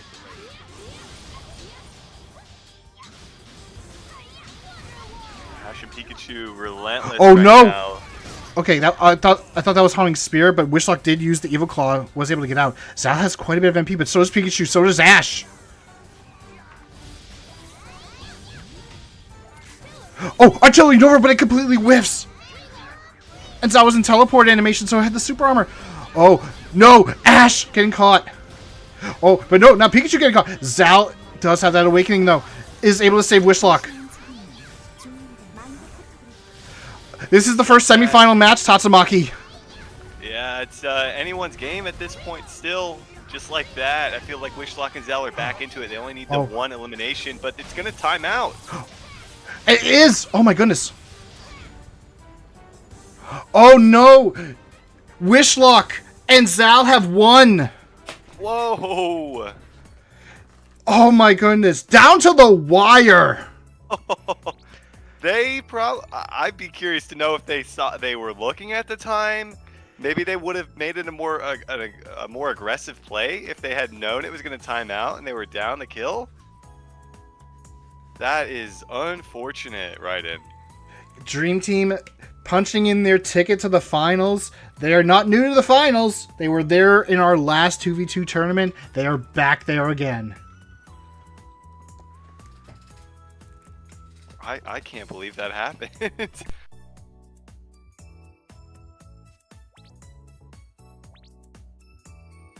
They had the advantage.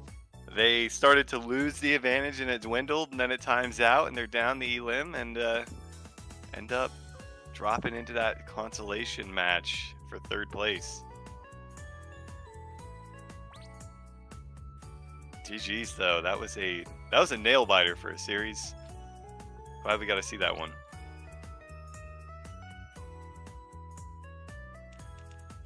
Yeah, certainly. Yeah, they had to have been aware of it. In some capacity, it wouldn't be surprised if they were aware of that. They were playing pretty aggressive. Just unfortunate they weren't able to move into the finals for themselves.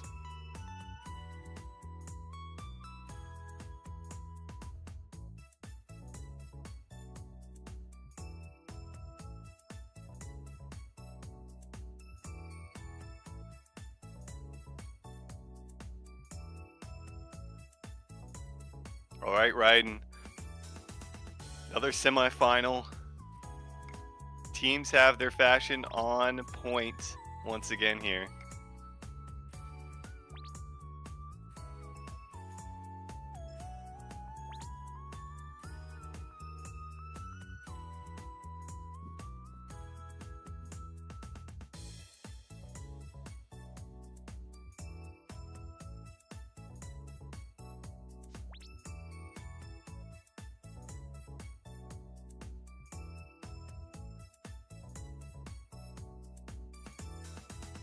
looks like they are ready to go.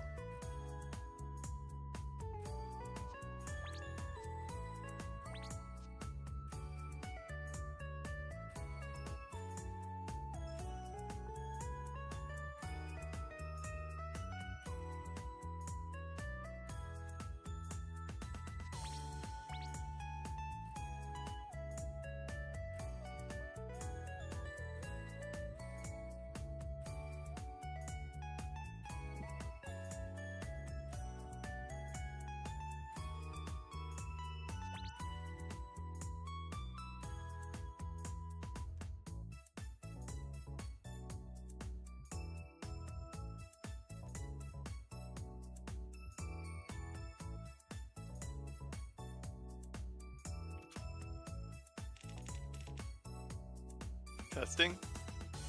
Hello, hello. Oh, hi. Apparently, I hit the mute button. So, yep, we're ready to go. All right. Welcome back. Welcome back. All right, here we go. Second semifinal. Nad win up against SS Sledge Hero. Winner taking on Dream Team. Loser moving into that third place match against Cute Girls. Either way, tough matchup for either of these teams moving forward. Ooh, Flower and Hero get a lot of damage taken in that corner. Although Hero is now caught by that wind wall thanks to that stinger. And yeah, as someone's pointing out in chat, I was kind of going to point it out, but I had to take a big sip of my drink. Fort Paths versus Cannon Paths to the story.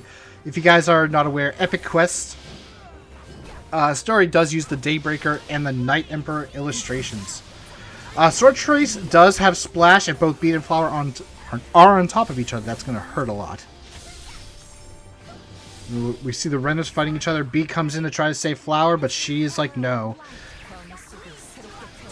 Ooh, Flower is able to avoid it. Beat gets caught by the Chatter, though. Fog of Death trying to stop them. Kind of working. Really good start here for Hero and She. Oh, there's the Master Skill just getting out a little bit of extra damage. Beat and Flower so low. And there's the Chatter. Flower goes down. Beat is able to get the heal. Tries to get a little bit of damage using that revenge buff, but is now slow. Can't really get anything. So I played... Oh, but it's Heroes in super armor. You don't want to fight this. I said you don't want to fight a Beat.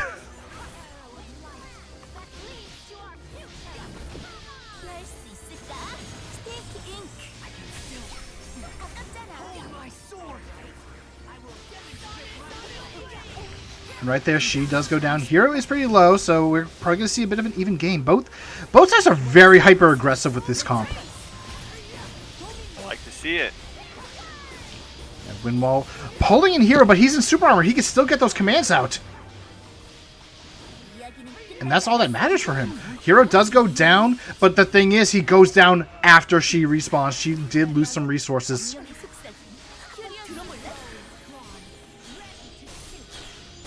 Oh, and She just staying in the air, knows that Flower can actually get them with the arrow, so just play in the air.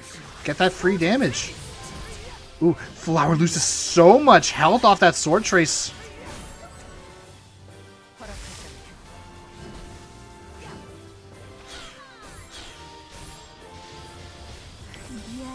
Alright, Flower and She fighting in the corner. Unfortunately, Flower mana breaks, does not have any MP. Chatter comes out, hits Beat, forcing the mana break. No super armor active. Windblast comes out, does steal quite a chunk of Hero's health.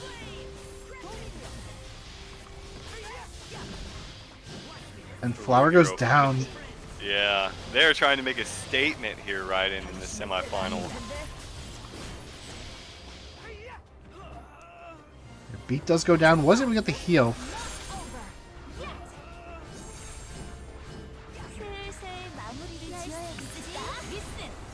Down comes out, but Beat immediately had that mana break.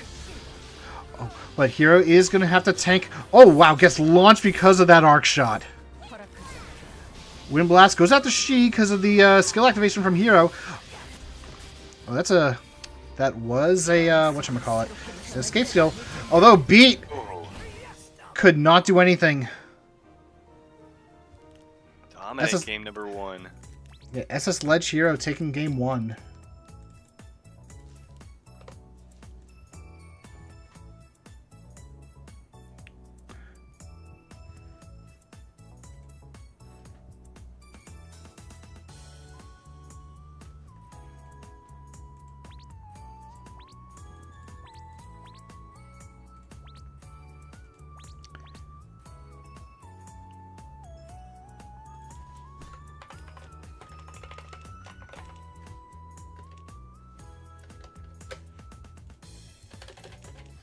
That also so OP. This is Hero we're talking about. Someone who is not new to the tournaments. In fact, none of these players are new to the tournaments. We've seen them all in some capacity in the past.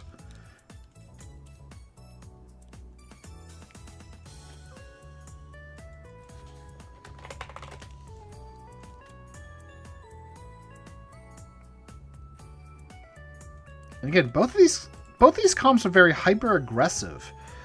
The one thing though is that Flower and Beat weren't able to really get a lot of that aggression off like they want to.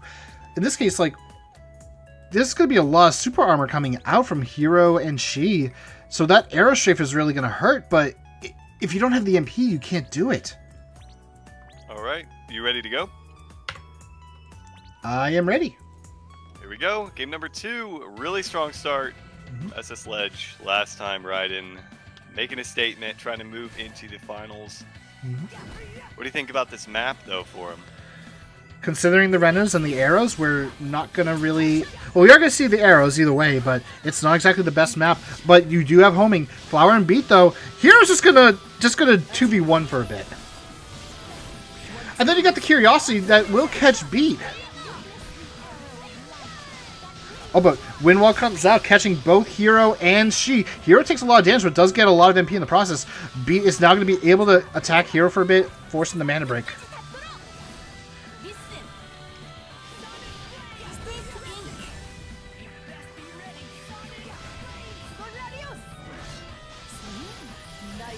Beat doing a good job to catch Hero and trying to hit She, but unfortunately, he did get caught in the end. Although She and Hero actually took a few hits from that Wind Blast, they both get caught. Oh, but they get caught by the ledge! The mana break not being this saving grace. Wow. Kind of a complete turnaround here for Flower and Beat from that first match Raiden where they had a rocky start. That's what they wanted. They need that hyper aggression, but they need it in their favor, and that's what they got. Oh, She is caught. Is going to be able to mana break, but Hero saves it. Hero saves the MP. Flower's playing a little bit cautious, but unfortunately does get caught as a result. Is able to get out, though. Forces the kill onto She. A bit scary, because now Hero does have more damage with the 2 stacks of Revenge buff. The Windwall comes out, not able to really catch Hero. Although Beat does come in and stop Hero, does have that super armor active, is going to get quite a bit of damage out.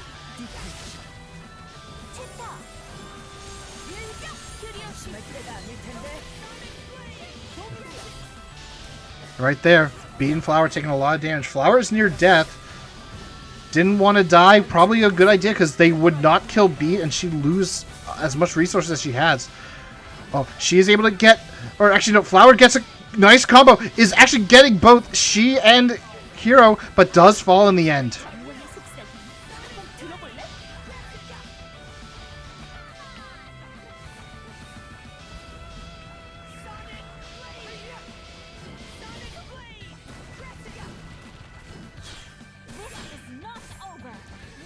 Unfortunately, Void Dreaming, we do not allow 2 of the same character in these 2v2 tournaments, and we probably won't ever, but maybe one day if we do, we can maybe see that Genesis Immortal team. Right now, Beat getting juggled, but does get to have a lot of resources when they respawn. Flower, though, also took so much damage. This might not be bad if Flower does fall, though, because that is a revenge buff that Beat can really turn this around in Nightwind's favor. Emphasis does deal a bit of damage to Flower. Oh, wow. Oh no, Beat is taking quite a bit of damage, though. Flower is down. Is able to awaken. Unfortunately, not really able to do much. Was a bit slowed. Oh, I thought they were going to fall off that ledge to get reset. Hero does go down. She is low. Oh no! That was a waste of everything. Of MP. Not empty, MP. Wow. Oh my goodness. Oh, empty on the MP. Yeah. Now. Oh, the Wind Blast missed because of the backflip shot invo. Yeah, that was double slash, a bravery skill. And with everything that they just spent on that. B can get that MP back with the Vitality mode, but will they be able to is the question. Wind Blast goes for Hero. She's still safe.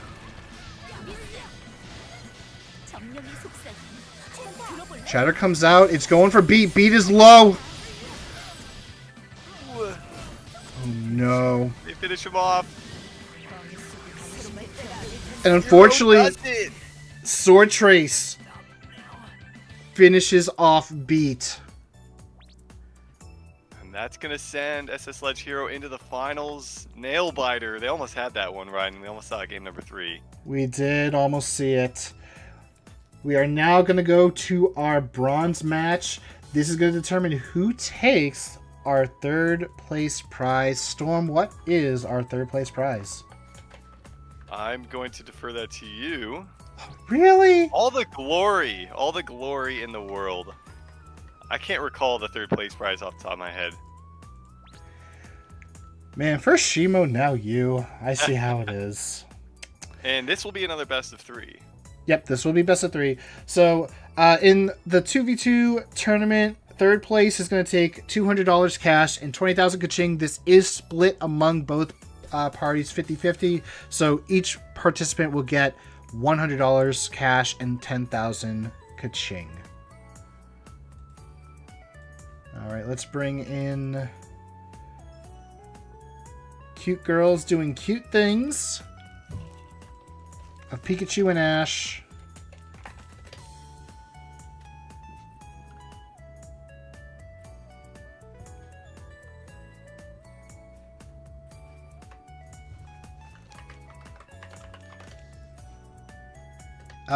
Apparently Ash is not logged in.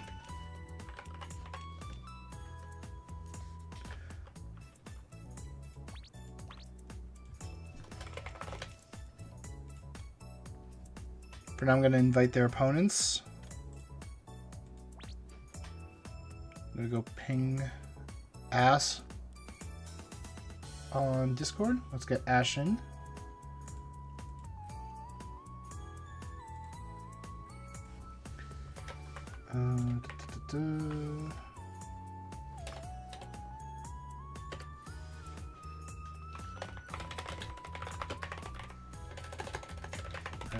Please log in. Wait.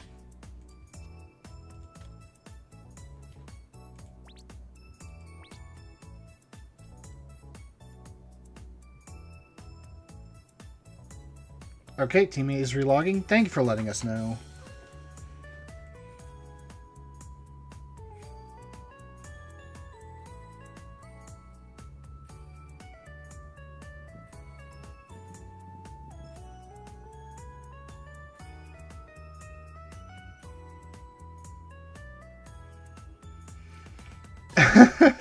Pikachu, let's not leave any choice words for them.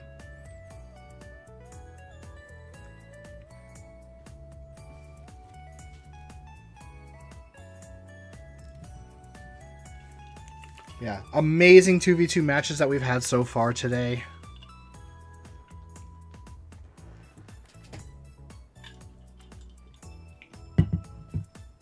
We have had some really good matches.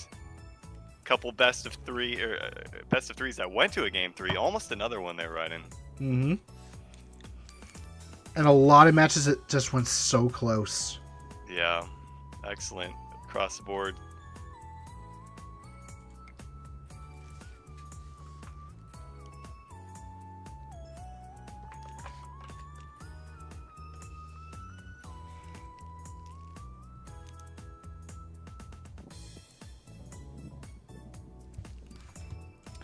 You know, I just realized while we're waiting for Ash to log in, I can update the player 1 team name.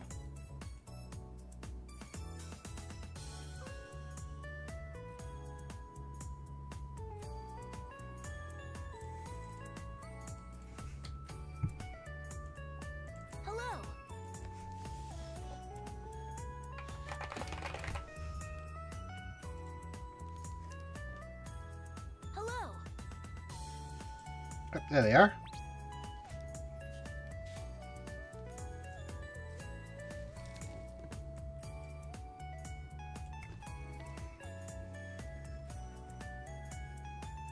Sticking with the same style. Didn't want to change it up for the third place match here.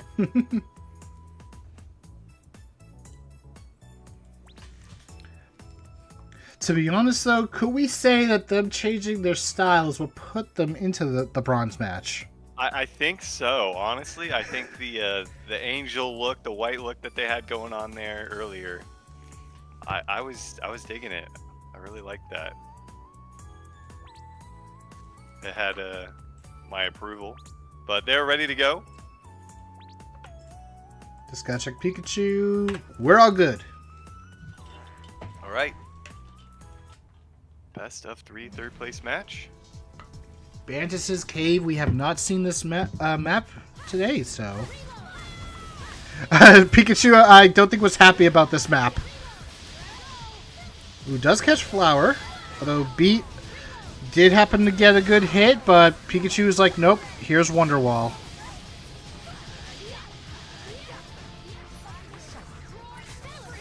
Ooh, Artillery Nova comes out. Beat only takes a couple of hits thanks to that escape skill and vulnerability.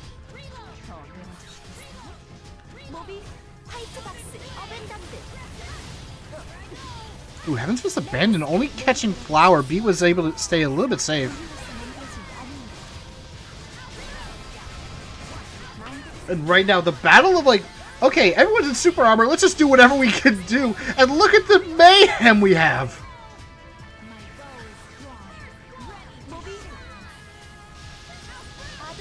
Ooh, Flower tried to catch onto Ash, but unfortunately wasn't able to make it. Beat did avoid the white box, but unfortunately the delays from Ash enough to actually catch.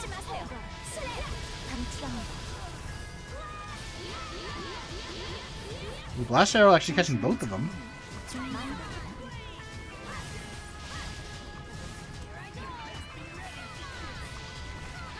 Now, we saw it earlier, but we haven't really seen the previous match. Super Armor is not what you want to be in against a Daybreaker who will press Arrow Strafe if they can. Ash goes down in the score. Mm-hmm. Yeah, that's actually another thing. Flower and Beat do have a ton of damage on their characters. So someone like Ash will go down if they're not careful.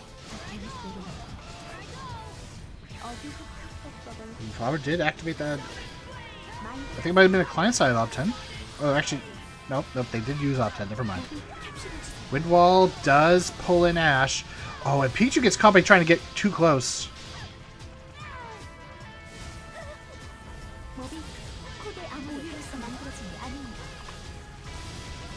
Well, on the right side, we do see Pikachu and Beat.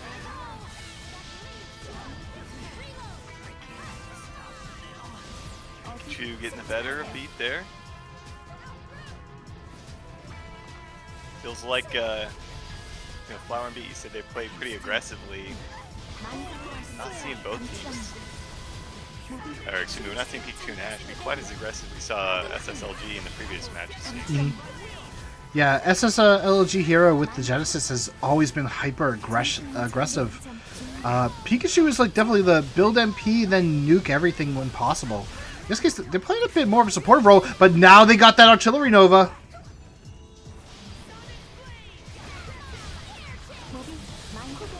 White Box comes out, not killing off Flower.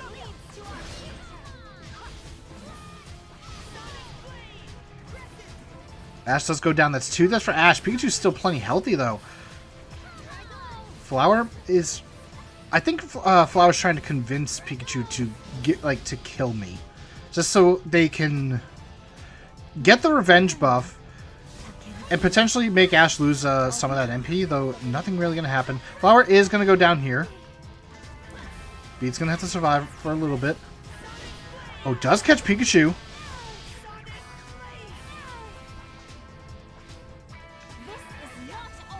Alright, Flower is up.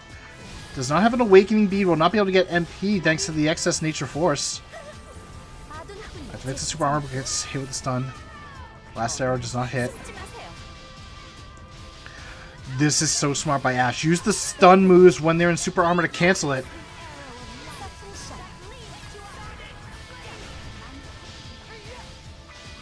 Meanwhile, Pikachu and Beat trading blows again. Beat really getting a lot of damage on a Pikachu right there. And, you know, they might have him right where they want him right in. Although no, Beat gets caught because of that Super Armor. Loses all their MP in the process.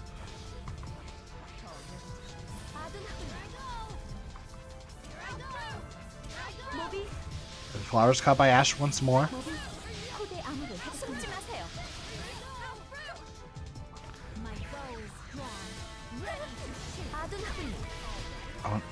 Oh, wait, maybe? Nope, never mind. Heaven's Fist abandoned. Flower is in Super Armor, cannot do anything about that. 3 deaths. A lot of damage coming out. There's like one thing that, like, if your team not I'd win, the one thing that you don't want to see is not having any MP.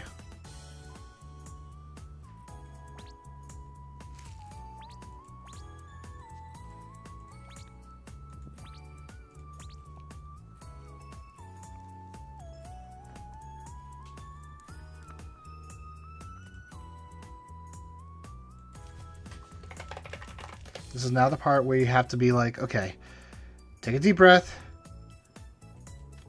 Let's get back into the game.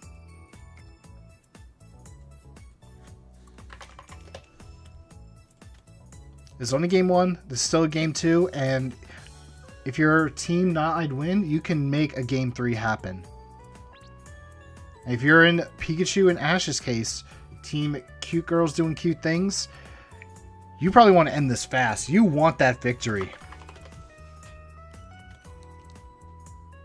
But like I always like to say, Storm, you don't want to get complacent on that. You don't want to be eyeing victory too much that you start making mistakes. Yeah, Pikachu and Ash eyeing that 3rd place prize. Just need to take one more game here and they'll have it before we head into the finals.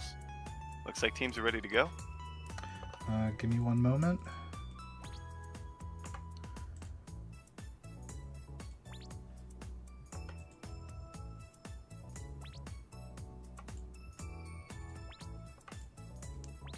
Alright, we're good. Alright, game number 2. Ooh, Judge's Heart. Normally we don't see this. I know like a lot of the PvPers don't usually like this map. Didn't make it into the bans for him, huh? Must not have been banned.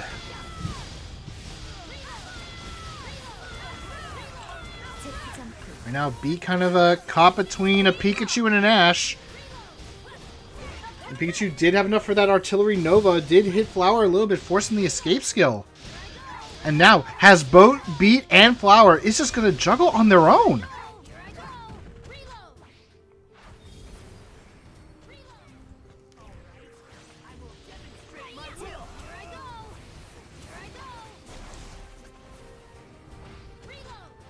Good question in the chat. Why don't some people like this map?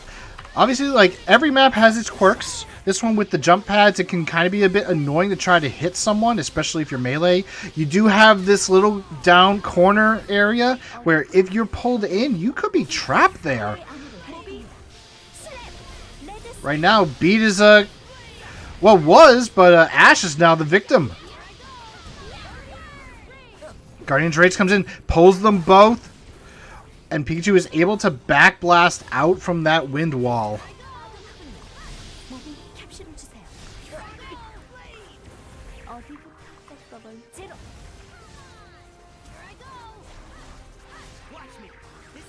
And despite that really good start from Team Cute Things, Flower and Beat have actually kind of like brought it back with some good gameplay here. Beat getting some good hits onto Ash. Pikachu taking a bit more damage than he probably wanted. Yeah, definitely. Heck, gonna have to take some right there.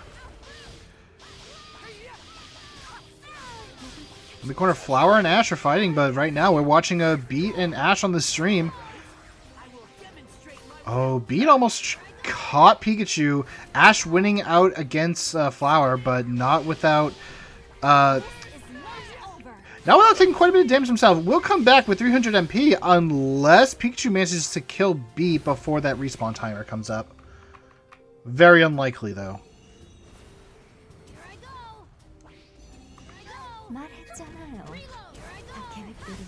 Yeah, Beat does have some nice combos, that's for sure. Obviously, even though this is the bronze match, we cannot stress enough that all of these players here are definitely winners. They could have been first place, and they definitely can do it one day. Pikachu did go down. Flower, unfortunately, taking quite a bit of damage.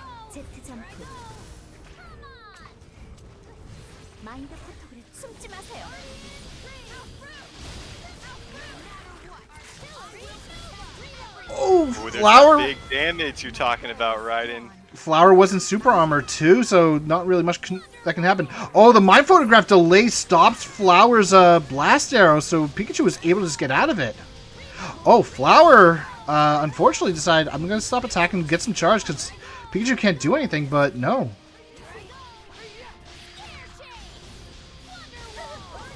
Oh, and Beat taking so much damage in the process. Is going to have quite a bit of MP. Score is now 3-2 in favor of Cute Girls Doing Cute Things. One more kill is all they need. Ooh, Pikachu's going to be taking quite a bit of damage, though.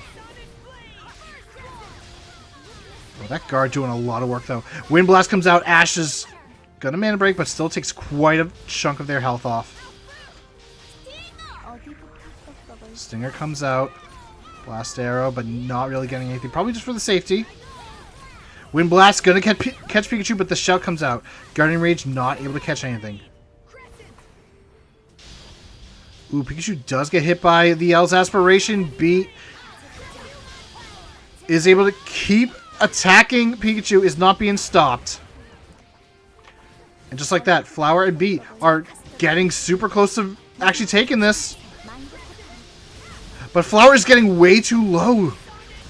They only need that kill on Flower, whereas Flower and Beat need both Pikachu and Ash to go down here right in. Flower is so dangerously low. Pikachu was up in the air. They do lose their revenge buff. Oh, unfortunately, Beat did not have super armor, gets caught. But Wonder Wall from Pikachu actually keeps him pretty safe. Beat is not exactly in the most dangerous situations. Flower, more so. Using the Master Skill, holding on to it. Get as much of the iframes as possible.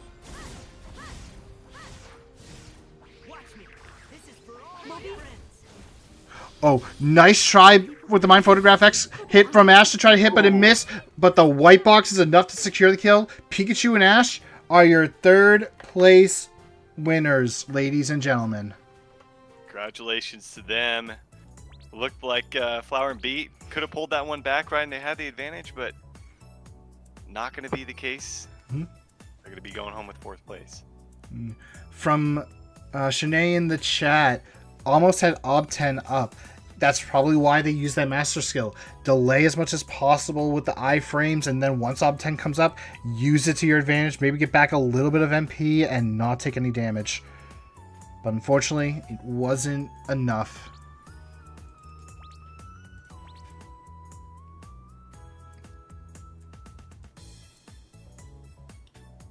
Alright, ladies and gentlemen, we are coming up to our final match. Dream Team featuring Zalin Wishlock up against SS Ledge Hero and She.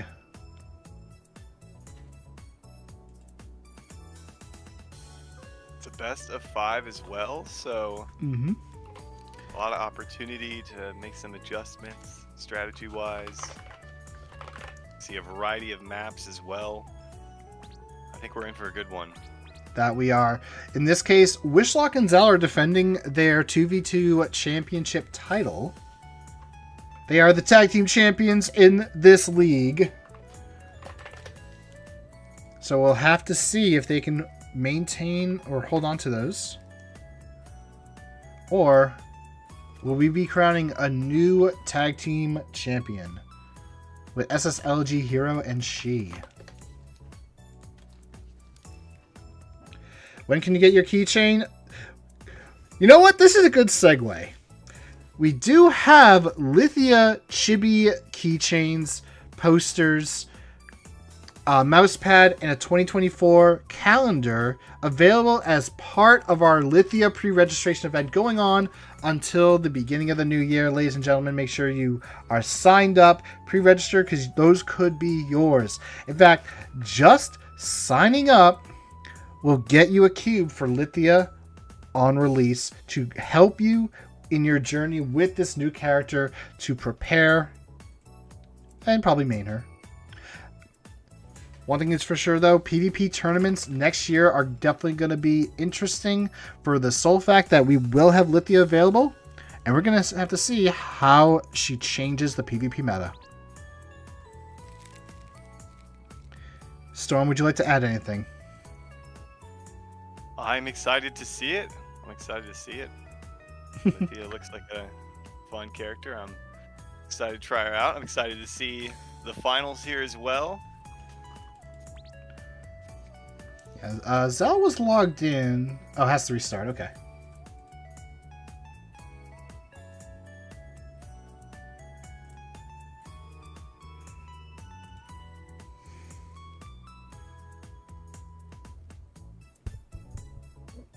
What does the mousepad look like? We don't have any of the images available at the moment, but once we do, I will be posting them on social media, and I'll be adding them to the Discord. So everyone can take a good look at them. You guys can see the mousepad, you guys will be able to see the posters, and you'll be able to see the keychains.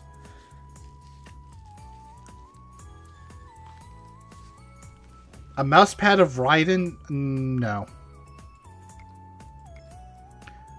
Maybe a mousepad of Storm, but till then, no. I'd buy that. Of course you would.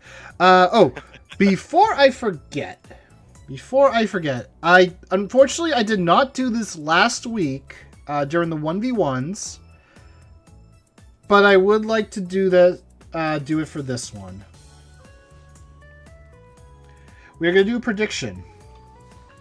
All right. So you guys can make use of those channel points here. Feel free to bet it all.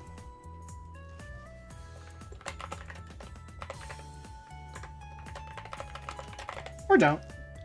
I'll give you guys about 5 minutes to put in your prediction. Alright, prediction is now up.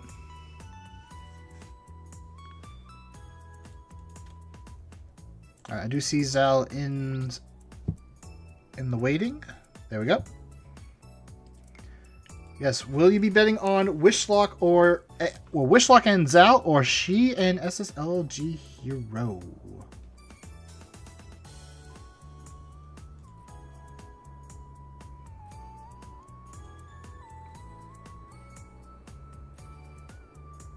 Dream Team is a significant favorite Hmm. in terms of the predictions here.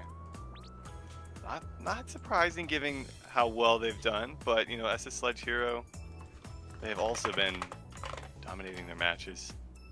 But it's hard to take down defending champions who are proven victors. They know how to deal with the glory that comes with first place. Mm-hmm. And we have seen some of these matches in the past with some of these players. Wishlock facing off against Hero a couple times here and there with different teammates. She and Zal also competing against each other. She playing numerous different characters because based on their name, from what I've seen in the chat, they are someone who has played quite a lot. They play Eve. I think they've also played Elysis a few times as well. they play quite a lot of different characters and play them really well. So these 4 competitors are not new to being at this high level. And you know what that means, right, Storm? What does that mean? We are in for an amazing finals. And all 4 players are ready to go. We're good to go. Ladies and gentlemen, this is the finals. Strap yourself in. Game 1 starts now. Make sure we close that prediction as well. Prediction is going to go on for about 5 minutes, so we'll let them get game 1 in. Okay. Yeah, game 1 could be a good way to read, and most of the people have already put in their predictions, so they can't change it all of a sudden.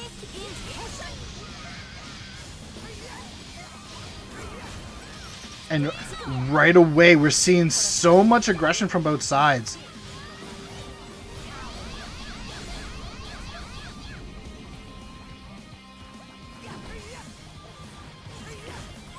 And this map is definitely going to be a bit interesting just because of phantom breathing. You could get pulled off a ledge and you won't be able to do anything with it.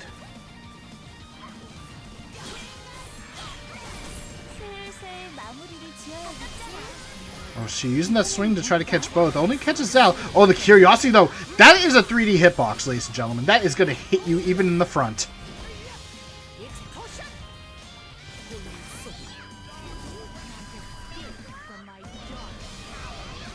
And so far, we're seeing quite a lot of trades. She is the only one on Team's SS Ledge here that has taken quite a lot of damage. But meanwhile, Wishlock and Zal took quite a bit.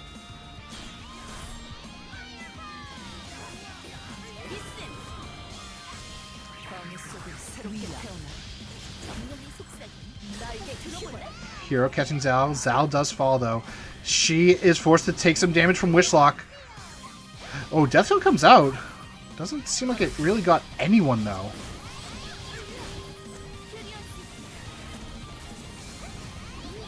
Someone with a significant health advantage so far. A little surprising.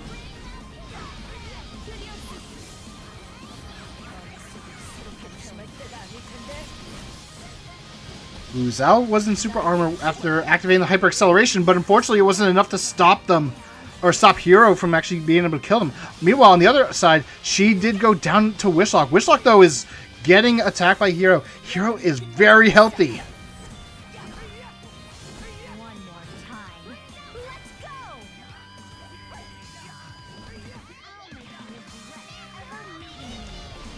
Is she getting caught again by that phantom breathing? Zal probably playing a little bit cautious because you never know where Hero could be. Ooh, Wishlock actually does have some MP on the Lu. We'll have to see if or when they can switch. They actually did activate the switch. Guess that Evil Claw out. Ambush attack onto Hero does actually start dealing some good damage to him.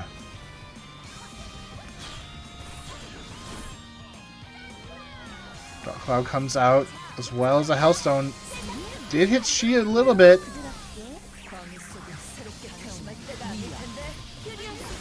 So Hero focusing Zal decides to go for the squishy mage. Oh, but Zal was able to actually fall out of the combo. She activates the clock to avoid that cloud. Timeout at this rate. I don't think that there'll be a timeout.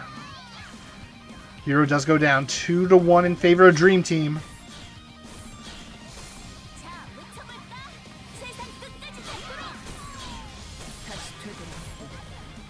Hellstone does miss.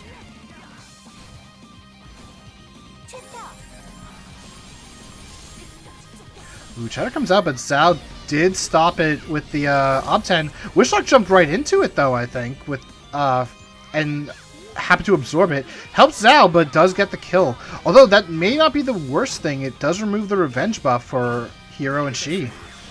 Yeah, it's kind of a reset in terms of health for both teams right now. Both tied at 2-2 on the elims as well, so still anyone's to take. Good use of super armor with the force actives by Wishlock to just not get trapped in that Dominion. Ring of Darkness does actually tag She, but Wishlock hit and stopped the pull.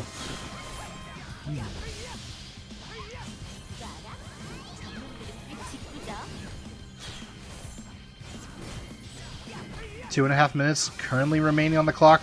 2 kills left for both teams. Zal is about halfway down. She is also halfway down. Wishlock is about to take quite a bit of damage. Although there is that Dark Cloud, it is dealing a little bit of damage to Hero. Wishlock did activate their escape skill. Seems like they are back up for everyone else. Except for Zal, excuse me. Zal still has 2 minutes left. Hero has already used his. She does have hers.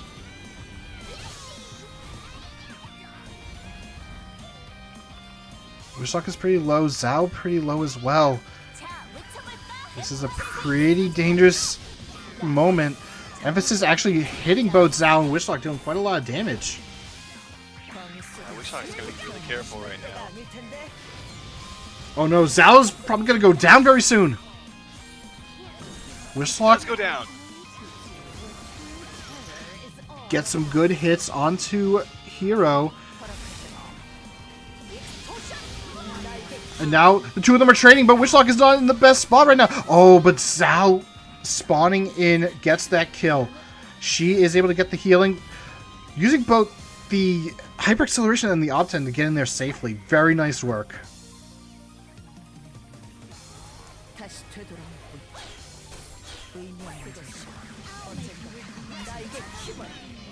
Phantom Breathing comes out. Wishlock is in a dangerous position. And I would say between the two, he's the main damage source. And now he's caught. And they dropped the first game right in. I mean, he had to be careful, but not too careful, given, like you said, a lot of damage coming out from him. And they dropped game number 1. Yeah, game 1 going to SS Ledge Hero.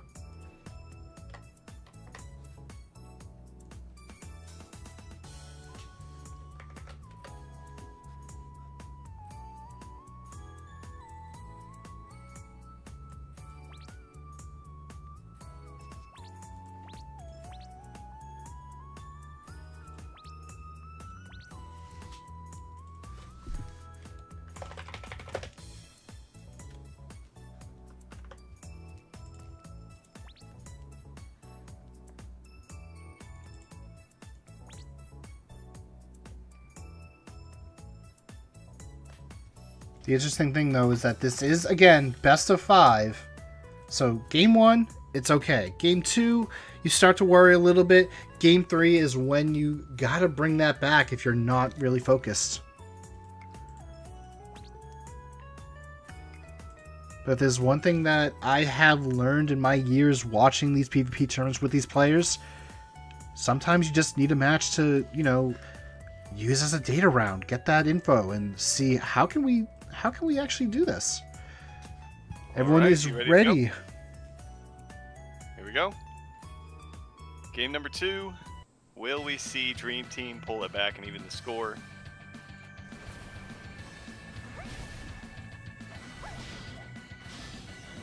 And so far, the prediction, you can't put it in anymore.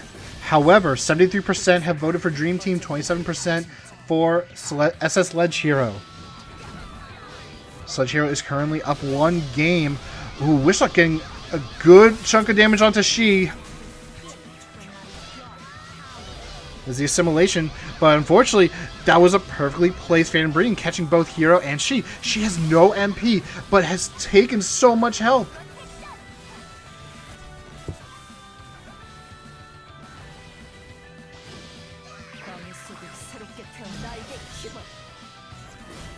Alright, Wishlock immediately escapes killing. Zal does fall.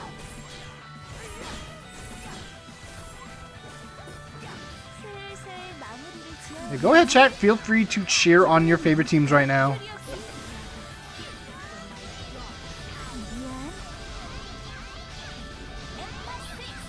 This just comes out. Unfortunately, that does stop Zal from being able to continue comboing Hero, getting him free. Oh, and while Wishlock was able to get a lot of damage onto She at first, Wishlock is taking quite a lot of damage himself. Hero now catching Wishlock. Just look at that movement. Hero has gotten the Genesis movement down with those commands, like, really well. Yeah, really pulling it back for the team since she was definitely the health disadvantage, trying to keep Wishlock in the same sort of playing field. Don't want to get behind too early here, right? Yeah, it's been 2 years since Genesis has been around. Hero switched immediately and has shown that why he is like known as like a Genesis master now. Hero's literally breaking his keyboard when he plays? Really? Okay, good to know. I just hope he doesn't actually break it during a match. Hero looks like he's skating mid. Yeah, see, chat, you guys can see it too. 0 MP onto Hero right now. She does have a little bit. Wishlock does have quite a bit. Ambush attack is currently on a 2-1-0 cooldown, but is not able to get it off. It has fallen instead. Zal does get some healing back. Is going to be tanking this damage though. She's going to sit in the back.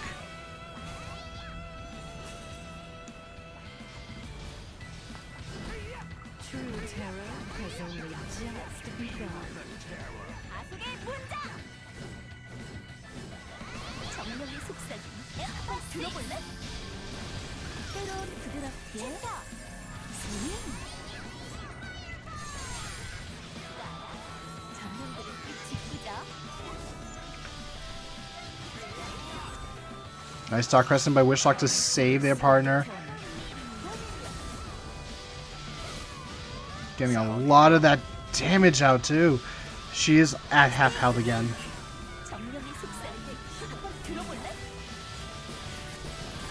Oh, and Zal does go down. That's 2-1 in favor of SS Ledge Hero right now.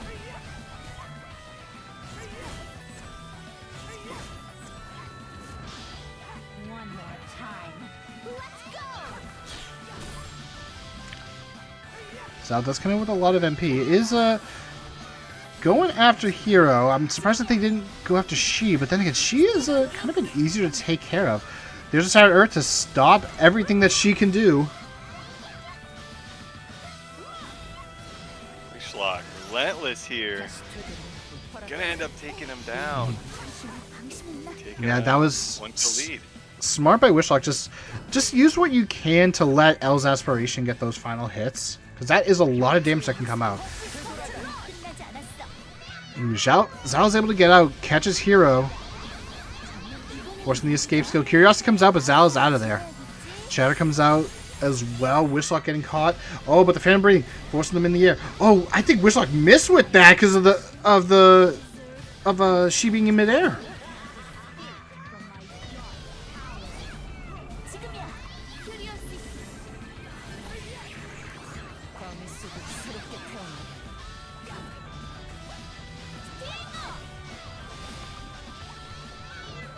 Most escape skills are down. Right now, only Zal and Wishlock have them, so they can use them when they need it. They are 1 kill up to making this be a potential game 4 right now.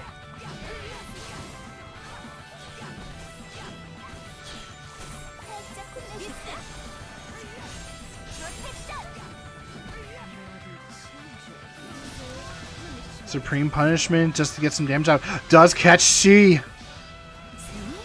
And Hero can't get close without the super armor.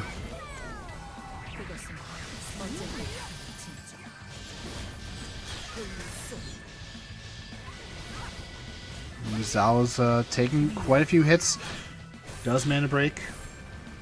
Doesn't want to put themselves in a situation where if either one of them, either Zal or Wishlock goes down, the other teammate is going to be in danger. Ooh, Shattered Earth from She. Catches Wishlock. Pour Down comes in. There's the escape skill. Oh, but the super armor from Hero lets him go through that Phantom Breathing like nothing. Sword Trace! That was beautifully aimed! It's Al! Sliver of health remaining. Oh, and Wishlock is on the other side! Can't get the heal! Wow. They pulled it out right in. Dream Team, I thought they had that. I thought they were going to tie it up 1-1. They end up falling down 0-2.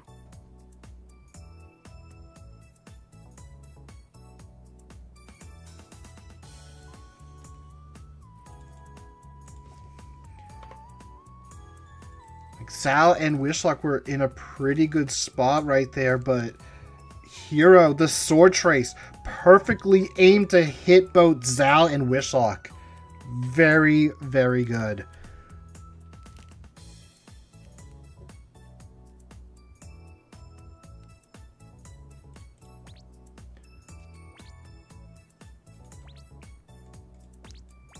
Yeah, that was a very close one, Raiden. Mm-hmm. And we'll see if they're able to pull out a 3-0. I mean, would you call that an upset if they 3-0 Wishlock and company right now? Oh my goodness. That's a really good question. In terms of what was betted upon in the chat, yeah, I would call that an upset. That will be an upset in relation to that. Especially if it's a 3-0. I mean, I mean, there's still a chance. I mean, Wishlock and Zal, they looked great first 2 games, and maybe a mistake or two really turned the tide for them. We'll see if they can push it to a game 4. Looks like they are ready to go. On your mark.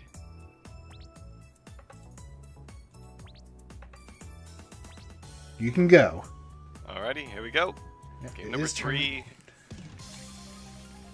SS Sledge Hero trying to take home first place right now.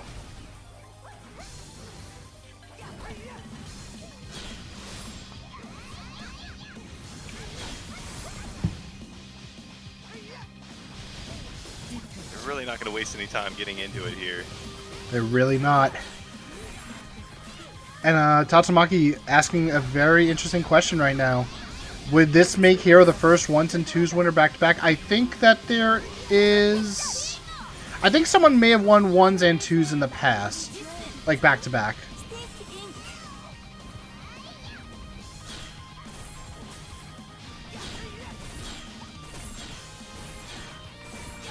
I could be wrong, though. Hero could be the first one.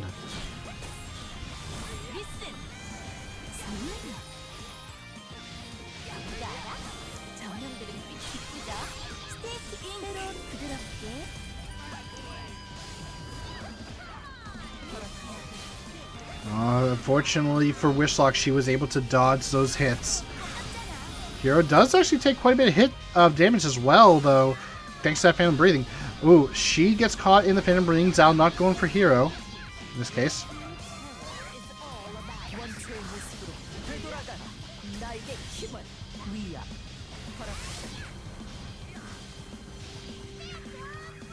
Phantom Breathing almost pulls Hero in, but is able to get out with those commands.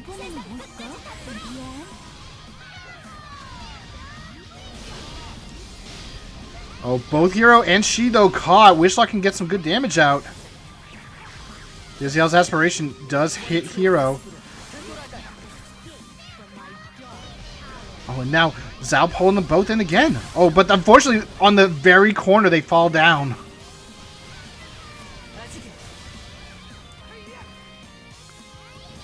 Zal got so much MP down. It's a first of 3 council. We always do best of 5s for our finals.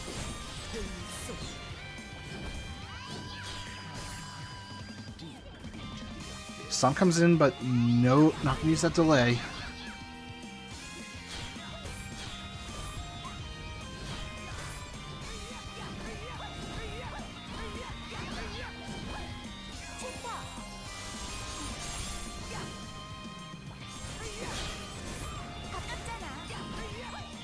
Wishlock and Hero so close.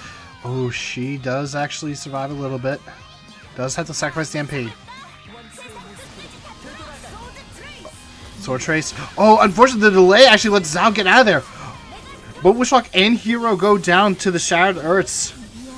Now it's Zal and she. Oh, Zal does not want a mana break here.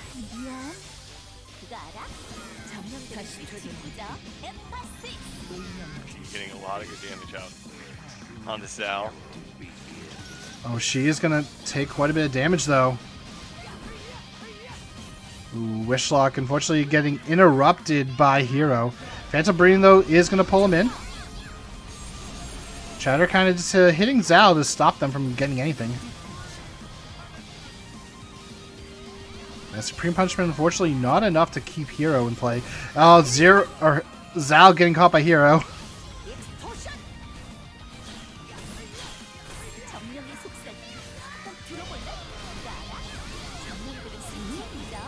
Ooh, that Curiosity went to the background, not into the front, unfortunately.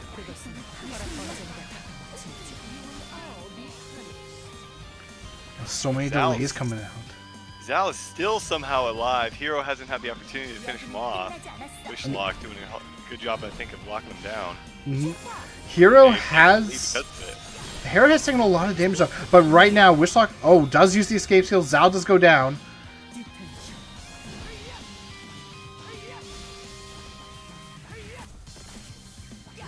Yeah, Zal was hanging on by a hair.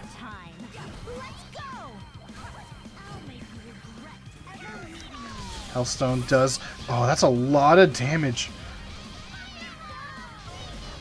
Oh, and using that fast fall from Aisha to get that Phantom Breathing. Nice work by Zal.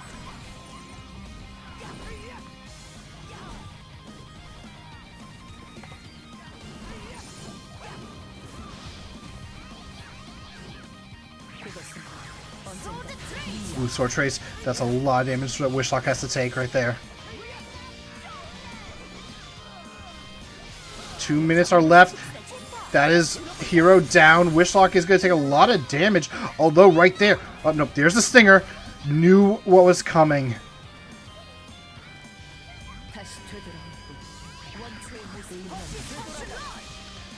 Looks like Wishlock's going to go down. Yes. It's even. This is going to be very close. Minute and 35 seconds left. Both teams at 100% HP. Oh, Zal gets caught, though. That's a lot of damage. Hero, a huge play. And that might have turned the tide in their favor, Raiden. That might have.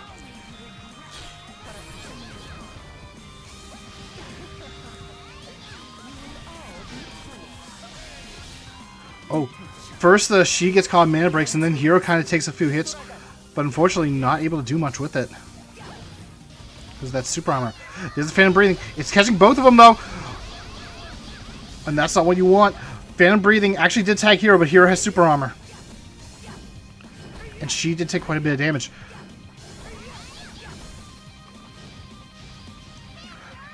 .45 seconds left. She gets caught. It's taking quite a bit of damage as well. Oh, she... Mana broke before that chat Earth came in. But try and finish it. And finishes it. Oh my goodness, and they're taking it to a game number 4, Raiden. Oh, come on. Give me that game 5. Give me that game 5. You know I like it.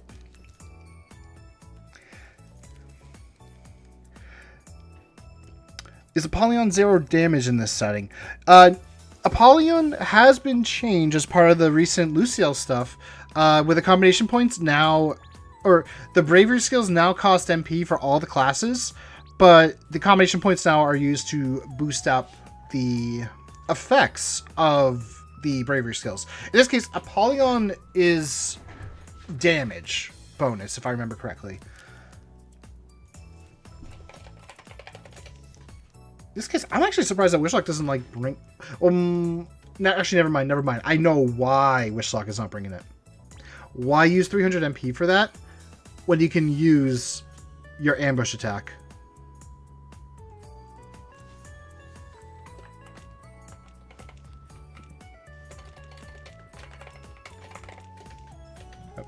I'm just going to do it manually this way, I guess.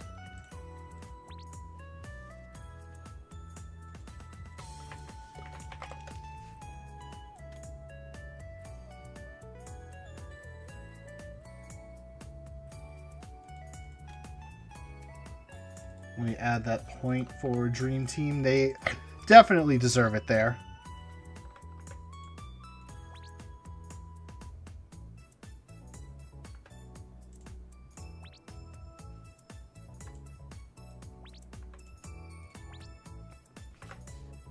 All right, we are ready to go. Here we go. Game number 4. Will we see it go to a game 5, or is SS Ledge Hero gonna wrap it up right now. We're about to find out, ladies and gentlemen. You do not want to miss this final match. See if Wishlock falls down again, like he did earlier. I think it was Wishlock. Yeah, it was earlier in the Wishlock. It was yeah. Wishlock.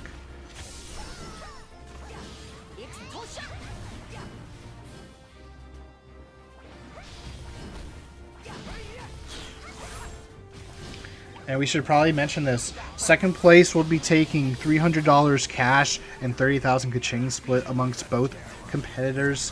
And then first place will be getting $500 cash with 50,000 kaching also split up among both competitors 50-50.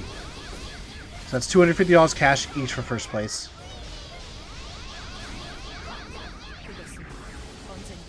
Be a good little thing to get before heading into the holidays here. Mm-hmm. Team's gonna be giving it their all right now. Ooh, Hero gets caught by that encroaching well from Zal. Can't really do much about it. Oh, gets pulled in by the Ring of Darkness. Is now going to get juggled. Wow, and Hero's down just like that. Oh, Deathfield to try to catch She, but unfortunately nothing.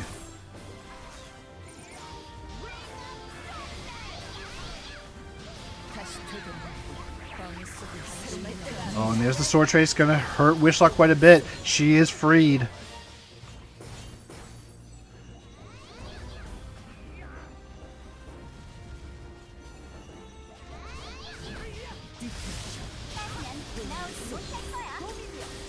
Oh, both Zal and Wishlock are together. Although Hero gets caught in that Phantom Breathing, but the Dominion is actually going to kind of stop Zal a little bit. Wishlock does go down in the process. Oh, Zal is actually kind of safe. Does use the clock. Isn't going to really be stopped. Activates the Acceleration R. We haven't really been seeing that, or if we have, I've been missing it. Does provide a nice attack buff for both players, as well as an action speed and movement speed buff as well.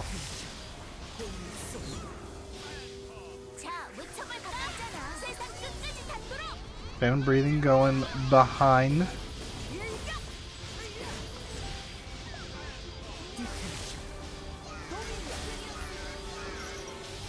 And the super armor from Hero helps save him.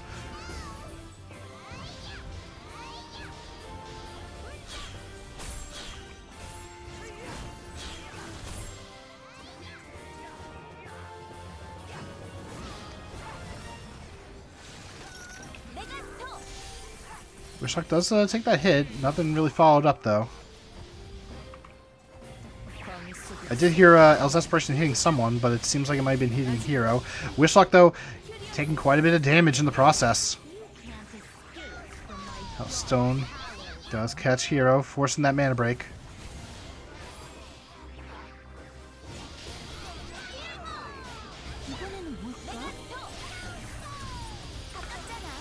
Hero tanking these Hellstones, and unfortunately it's not paying off too much.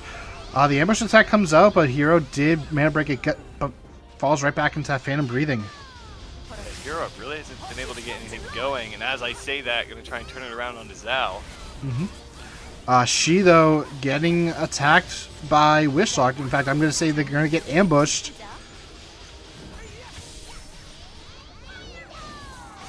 Yeah, Dark Cloud doing quite a bit of damage. Phantom Blade just confirming that kill.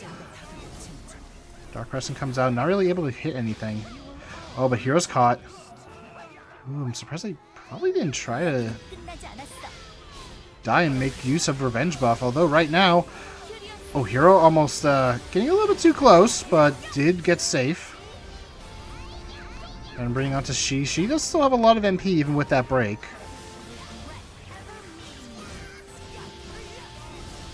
Dark Crescent. Oh, Hero does fall. Yeah, this game hasn't really been too favorable. I mean, Zal and Wishlock are both low, so they can even the score right now. They just can't afford to take a whole lot of damage in the process. Just keep it even health-wise. In this case, you want to get one of them dead, probably Zal, and then you just keep Wishlock alive. Then try to deal as much damage to Zal as possible. Although right now Wishlock is down, and they decide to opt to kill both of them. Yeah, instead of keeping that buff as well. Zal's gonna come back with all that MP. Wishlock does have a bit too. But score is even. Hero is okay, both of them are very healthy. Hero does have quite a bit of MP. She was charging up, so we'll have to see. It all comes down to this, Raiden. One elimination will do it here for She and Hero. That is true. Tournament point is on the line for Hero and She. One kill is all they need, but they don't want to get caught. The Fog of Death actually... Oh, I thought they were not going to get hit by it, but no, they were able to actually get the connection. Persistent Rush, catch a Witchlock. Super Armor coming out, stopping Wishlock. Not a lot of damage coming out onto Wishlock and Zao, though, so they're pretty safe. Did deal more to both Hero and She in the process. Yeah, he might have been trying to Sword Trace. Amberine comes out. It's not really connecting on She. In fact, Zal is actually caught by She. Oh, but now Hero is caught. Well, oh. And the one and only Zal saving Wishlock after that Shattered Earth. Oh, Wishlock gets caught though. But now it's more like, no, I'm catching you. Oh no, the Shattered trade. He's dangerously low, Raiden. Oh. Wishlock is currently safe for now, but for how long? Wishlock took way too much damage from that shatter that came out. Now Zal has to take some of it. Supreme Punishment comes in, dealing a bit of damage. Oh, unfortunately, no! Wishlock is way too close! Is that it? Oh. Wishlock gets out. Tried to see if they can finish off She, but She just mana broke. Oh, but She gets caught. Oh, that's it! That's it! GG's. I was not paying attention to the timer! Wow. What a finish. But in the end, it was Hero and it was She.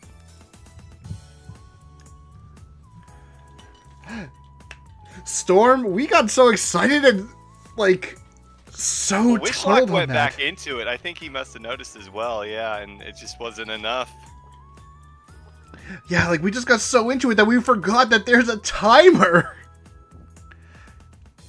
Ladies and gentlemen, your champions for the 2v2 end of the year tournament of the NA bracket, SS Ledge Hero featuring SS LLG Hero and She.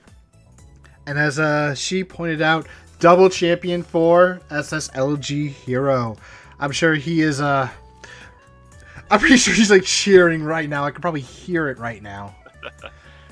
Yeah, because this was a moment that he's been looking for. Wishlock and Zal, unfortunately, they have to give up those tag titles. Good work to everyone who participated.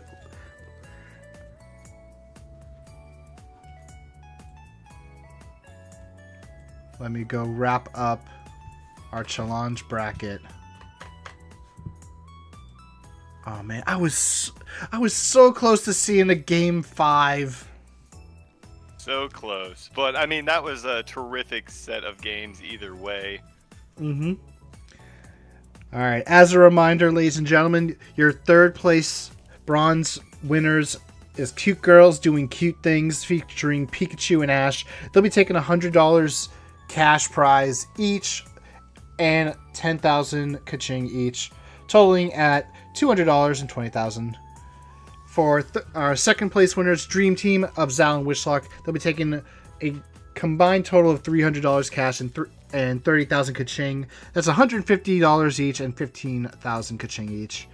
And your champions, SS Ledge Hero, featuring SS LG Hero and She, they will be taking $500 cash and 50,000 kaching. That's a combined total, each one earning $250 cash and 25,000 kaching. Or in the case of Hero, considering he won the 1v1, he's getting $500 cash total from all this. So good work to you, Hero. And Frozen Threat rating us. Thank you very much.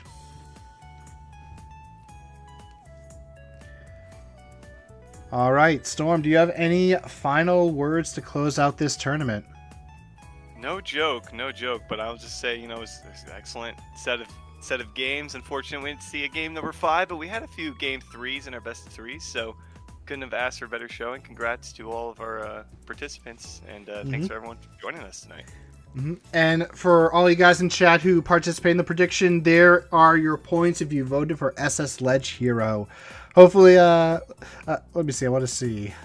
Wow, 91,000 going for Dream Team, but only 33,000 for SS Ledge Hero. But Council XXX getting 124,000 just for that. Good work for betting on the proper team. Well, the right team, not proper team, rather. Alrighty, one more final thing, ladies and gentlemen. We do have the Lithia pre-registration event happening right now. I'm going to drop that link for you guys, so you know what to do. Go to it and sign up. If you haven't done so, of course.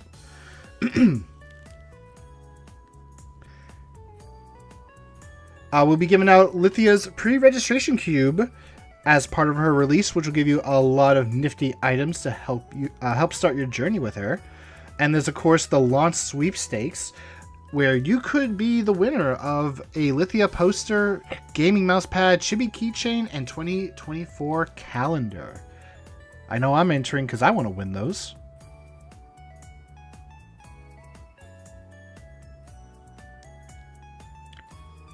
And we do have the Latin America and the Southeast Asia bracket as well. That will be happening next week. We will be having the Latin America bracket on December 22nd. That is Friday. The Southeast Asia tournament will be happening on December 21st and 22nd, so Thursday and Friday at 5 a.m. Pacific Standard Time. Latin America will be taking place at 1 p.m. Pacific Standard Time. That'll be all from us.